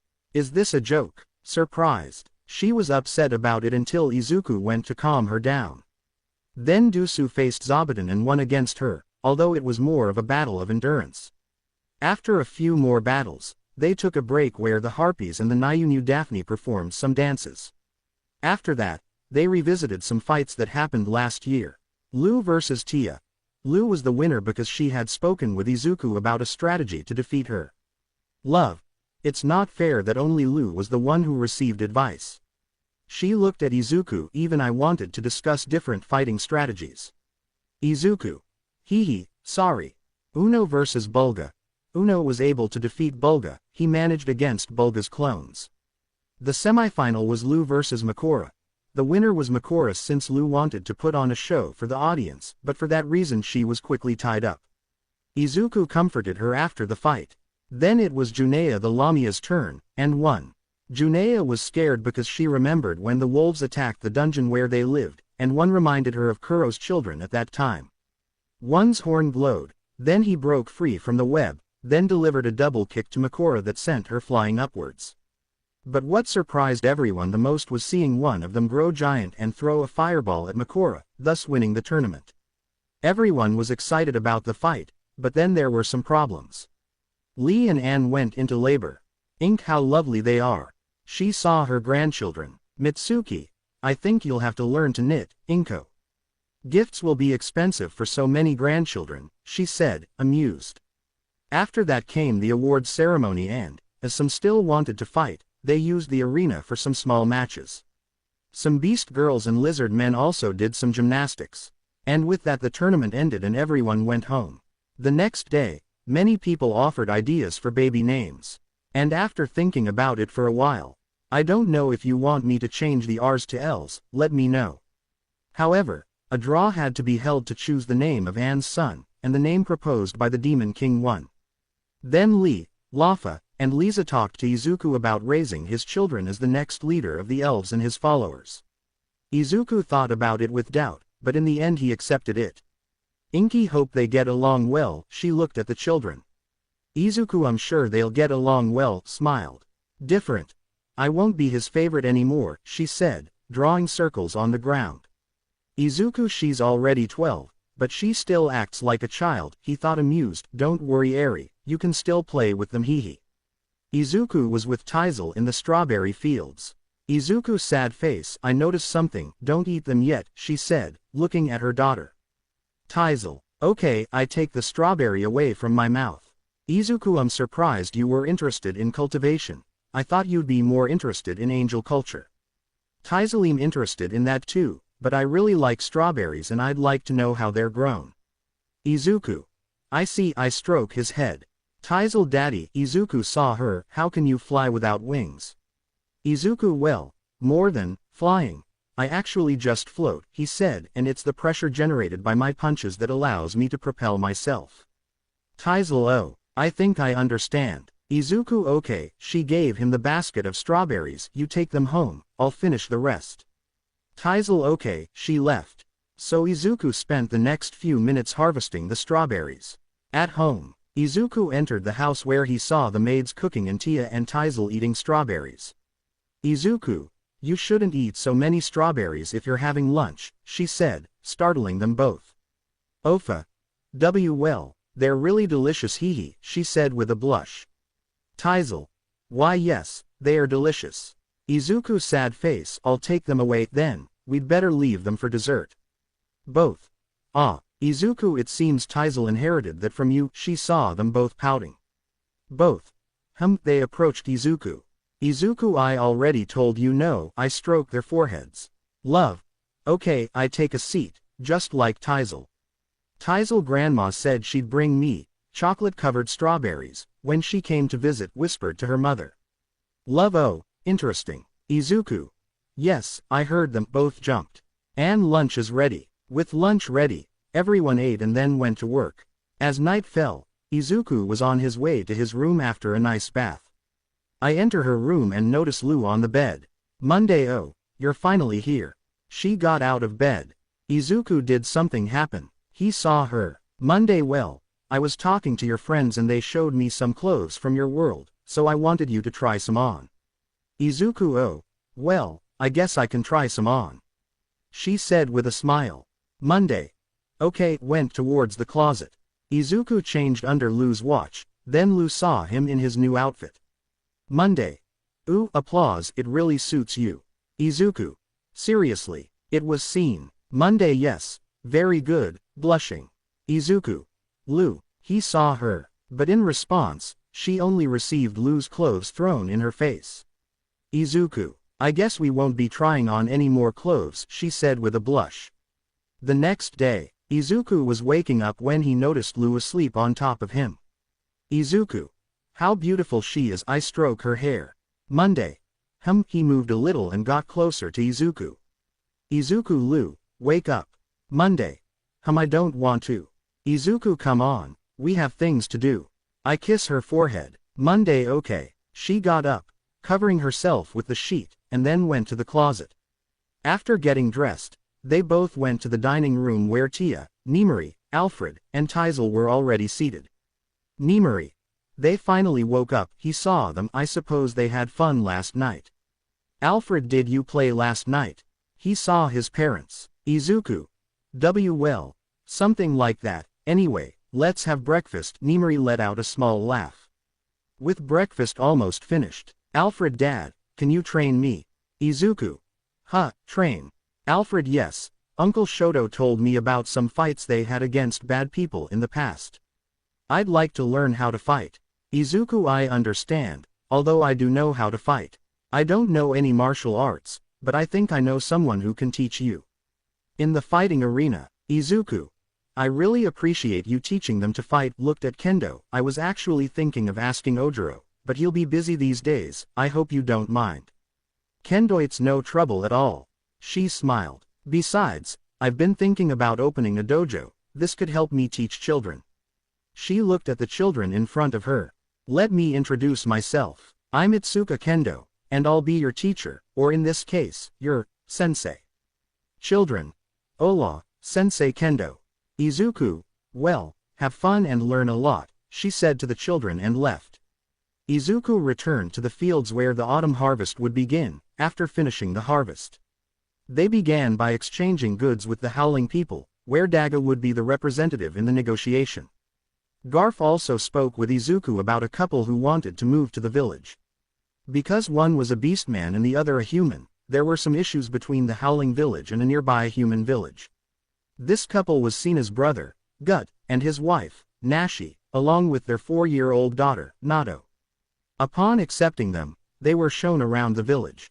They fainted at the sight of Kuro and Zabuton, and were also frightened by the lamias working in the winery.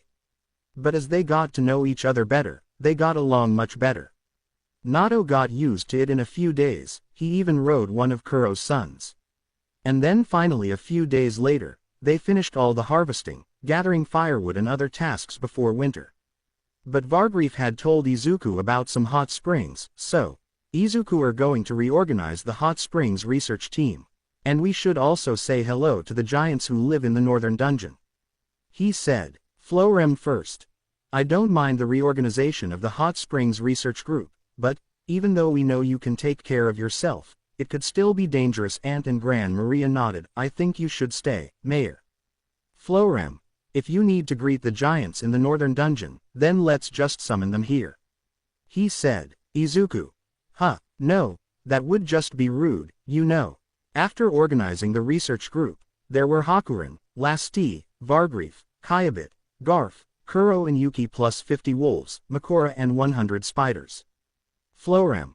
More than a research team, it looks like an army, she said amused. It feels like an invasion. Izuku, you're exaggerating, but it's true that there are more than I expected. The high elves and mountain elves, along with the lizard men, also wanted to go, but Izuku convinced them to protect the village. Izuku, okay, let's go. He raised his hoe. With Vargrief magic they quickly arrived at the northern dungeon. Izuku, noticing the dungeon, was a little surprised since it wasn't visible from the Great Tree Village. Izuku, it was so far away. Okay, let's go say hello. Hakuren, sorry, could you guide us? But then they heard shouts, saw the giants running towards them and getting behind them. Izuku, are those the giants? They're not like I imagined. They must be about 4 or 5 meters tall, I thought when I saw the giants. What's going on? And that, a bloody snake emerged from the cave, but after a few steps it was led back to the entrance. Then everyone noticed a new creature eating the snake. That's it. An earth rat. It's a monster that burrows and attacks from below. I ready my sword. Izuku, actually it looks more like a mole, saw the giant mole. After defeating the earth rat, the spiders and wolves watched over the area, but then the spiders sensed something. They managed to dodge another ground rat, but the rat swallowed one of the wolves. Izuku, he saw her leaving. You won't. He threw his black whips and tied him up with them. Using the ofa he pulled him out of the ground and then let him fall towards him and finished him off with the hoe. Then he took the wolf out of the rat's stomach and, luckily, it was fine. It lunged at Izuku, thanking him and at the same time getting him covered in the rat's remains. Monday use magic detection, it seems there's nothing else around. Love for me, it's the same result. He said, that's it. Although rats live further east, it's rare to see them around here. After Izuku returned to the Big Tree Village with Vargrief's help to wash up, he rejoined the others. Giant 2. That collapsed area connected to an unknown hole, they came out of there. Izuku, I see. We are truly sorry. He bowed. Although the giants did not accept the apology, Izuku invited them to a banquet in the Big Tree Village. He also asked Lu and Tia to keep an eye on the dungeon area in case more earth rats appeared.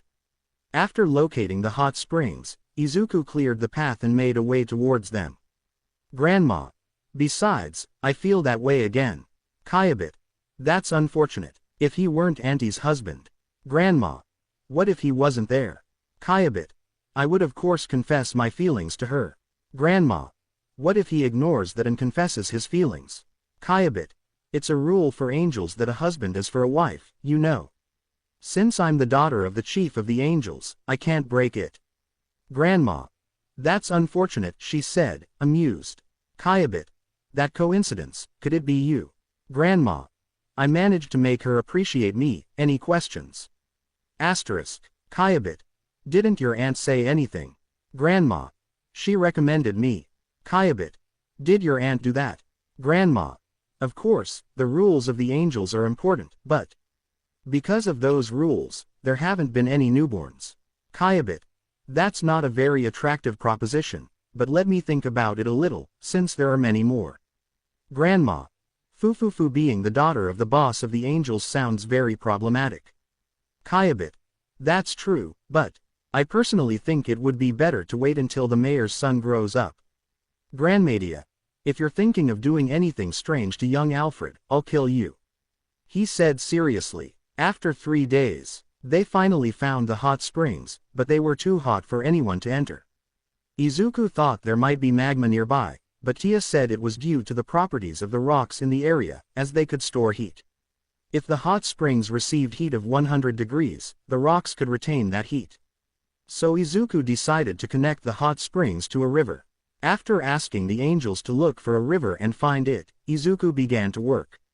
After the building was completed next to the aqueduct, hot water was poured over the temperature-setting pool.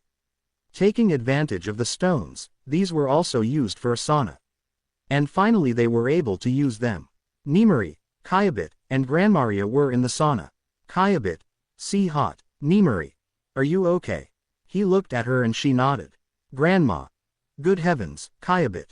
Are you already giving up? Kyabit. No, not at all. I can continue. Grandma. So, I'm going to add more water. Kyabit. No, you can't. Grandma. Should I blow a little hot air on it? Kyabit. No, not that either. Why are you resisting so much? Grandma. Fufufu, that's because Nimari said that saunas are good for beauty. Kyabit, really? He saw Nimari. Nimari, that's true, he smiled. Kyabit, I'm going to try my best. Under the night sky, Izuku and Tia sat on a log. Izuku. The water was great.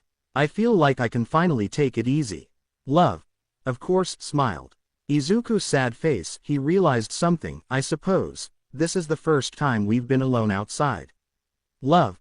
Outside the rooms. That's right, he leaned on Izuku's shoulder. Let's bring Taizel with us next time. Izuku. Yes, I hug her. The next day Hakuren and Lasty went to explore some nearby caves in two groups, and their Lasty's group was attacked by undead. Luckily, she finished them off with a great burst of flame from her mouth, but she also set part of the forest on fire. First, she tried to put out the fire with her wings, but it only increased, so in her dragon form, she rolled on the ground, extinguishing the fire. Hakuren's group, including Vargrief and Anne, had encountered a phantom knight. To Vargrief's surprise, Hakuren struck the phantom despite her physical attacks being ineffective. She managed to knock it down and then finished it off with a burst of flame. With the others in the sauna. Afterwards they went to the river where he tried to use a boat, but because it was his first time using one, he fell into the water. Izuku's sad face came out of the water. Heavens. I thought I was going to die. Love's sad face. I take off his shirt and put a towel around his neck. Good heavens, you need to be more careful. Izuku. Yes, I'm sorry. The others also traveled using boats. Izuku made a bag since he saw that the wolves also wanted to try it, but in their excitement, everyone got on, just like the spiders. And so they sank, but in the end they had a boat race. Then they decided to relax. Izuku. Huh. He saw Hakuren sit next to him and hug his arm. What happened? Hakuren. Nothing. Izuku. Huh. He saw the girls. How was the boat ride? And so they all took their turn. Izuku. So what happened? Vargrief. Ah, a ghost king who tried to do bad things, but Hakuren kicked him. Izuku was surprised. Izuku. Is there any danger there? Vargrief. No more, I think. Let me tell you something. I tried to investigate in detail, but it was useless. He said. Then she burned it with her flame. There seemed to be some documents there, but they were all burned. I tried to secure them, but it was too late. Izuku. Thank you for your good work. Vargrief. Thank you. Hakuren is quite worried because she let the dungeon collapse. So please be gentle with her. Izuku looked at him. She was quite upset because she let the dungeon collapse. And for making you apologize to the giants. Izuku. Well, Vargrief. And so he even revived her. Izuku. A simple girl, a girl with unique abilities, I suppose. We can't leave her alone, can we? Vargrief. You are correct. So they decided to take the girl to the big tree village. They decided to call the girl Ursa. Izuku was also informed about the dungeons, and Anne also spoke with Izuku about taking care of Ursa. Izuku. I agree, but won't Terrain get jealous? Haha. Anne. Maybe. I smile, but I'll love them both equally. I think she'll be a trustworthy older sister to Terrain. Izuku. Understood. If they can't get along, I'll think of something. Anne. Thank you so much. The next day, Izuku was watching Ursa riding on one of Kuro's children. Then she told Anne that she had found something strange. But then he saw Hakuren and stuck his tongue out at him, and what a strange thing he'd found. It was actually a water slide they'd built in one of the hot springs. It was mainly for the kids, but everyone loved it. The following days they obtained ingredients and water. Ursa was surprised and excited to see Lu carrying water like a huge sphere with her magic. At one point Hakuren took charge of Ursa and Hakuren. There's mud around here. He saw Ursa. Ursa. Blee sticks out tongue. Also, when she saw Lasty in her dragon form she got very excited, but when Hakuren also transformed, she didn't even look at her, and Izuku had to comfort Hakuren afterwards. Afterwards they helped the giants with the earth rats. Then Izuku and Vargrief went to the Ghost King's cave, where Izuku created a statue of a god to repel the bad vibes that were there. And when they finished with that, they returned home where Drime was excited to see Izuku. When the preparations for winter were finished, they decided to make mochi. To Izuku's surprise, Hakuren and Ursa started getting along very well. But when he saw Anne looking discouraged, he thought of something. Izuku. Did she want a girl? No, she looked very happy at Terrain's birthday party, approached her. Hey Anne, out of curiosity, did you want a girl? Anne saw him, then took him by the shoulders and led him to the room. Izuku. Oh hey, I didn't mean this. He's still high up and. They both entered the room. With winter now arrived, Izuku made some doors for the altar of the gods to prevent the snow from ruining them. Ursa. Mayor arrived with him. Izuku. What's happening? Ursa. Hakuren is furious, save me. Izuku. That's because you went out in light clothing, let's go back before you catch a cold. He picked her up and saw Hakuren going towards them. After that, Izuku saw some children using wolves as horses, so he decided to build a racetrack for racing. The centaurs also held races among themselves. Even the other species participated in races, such as pulling a sled. When the race of the children and the wolves came, Ursa also participated and Hakuren cheered her on like a mother. Taizel. Daddy, cheer us up. Izuku saw Taizel and Alfred on top of some wolves. Izuku.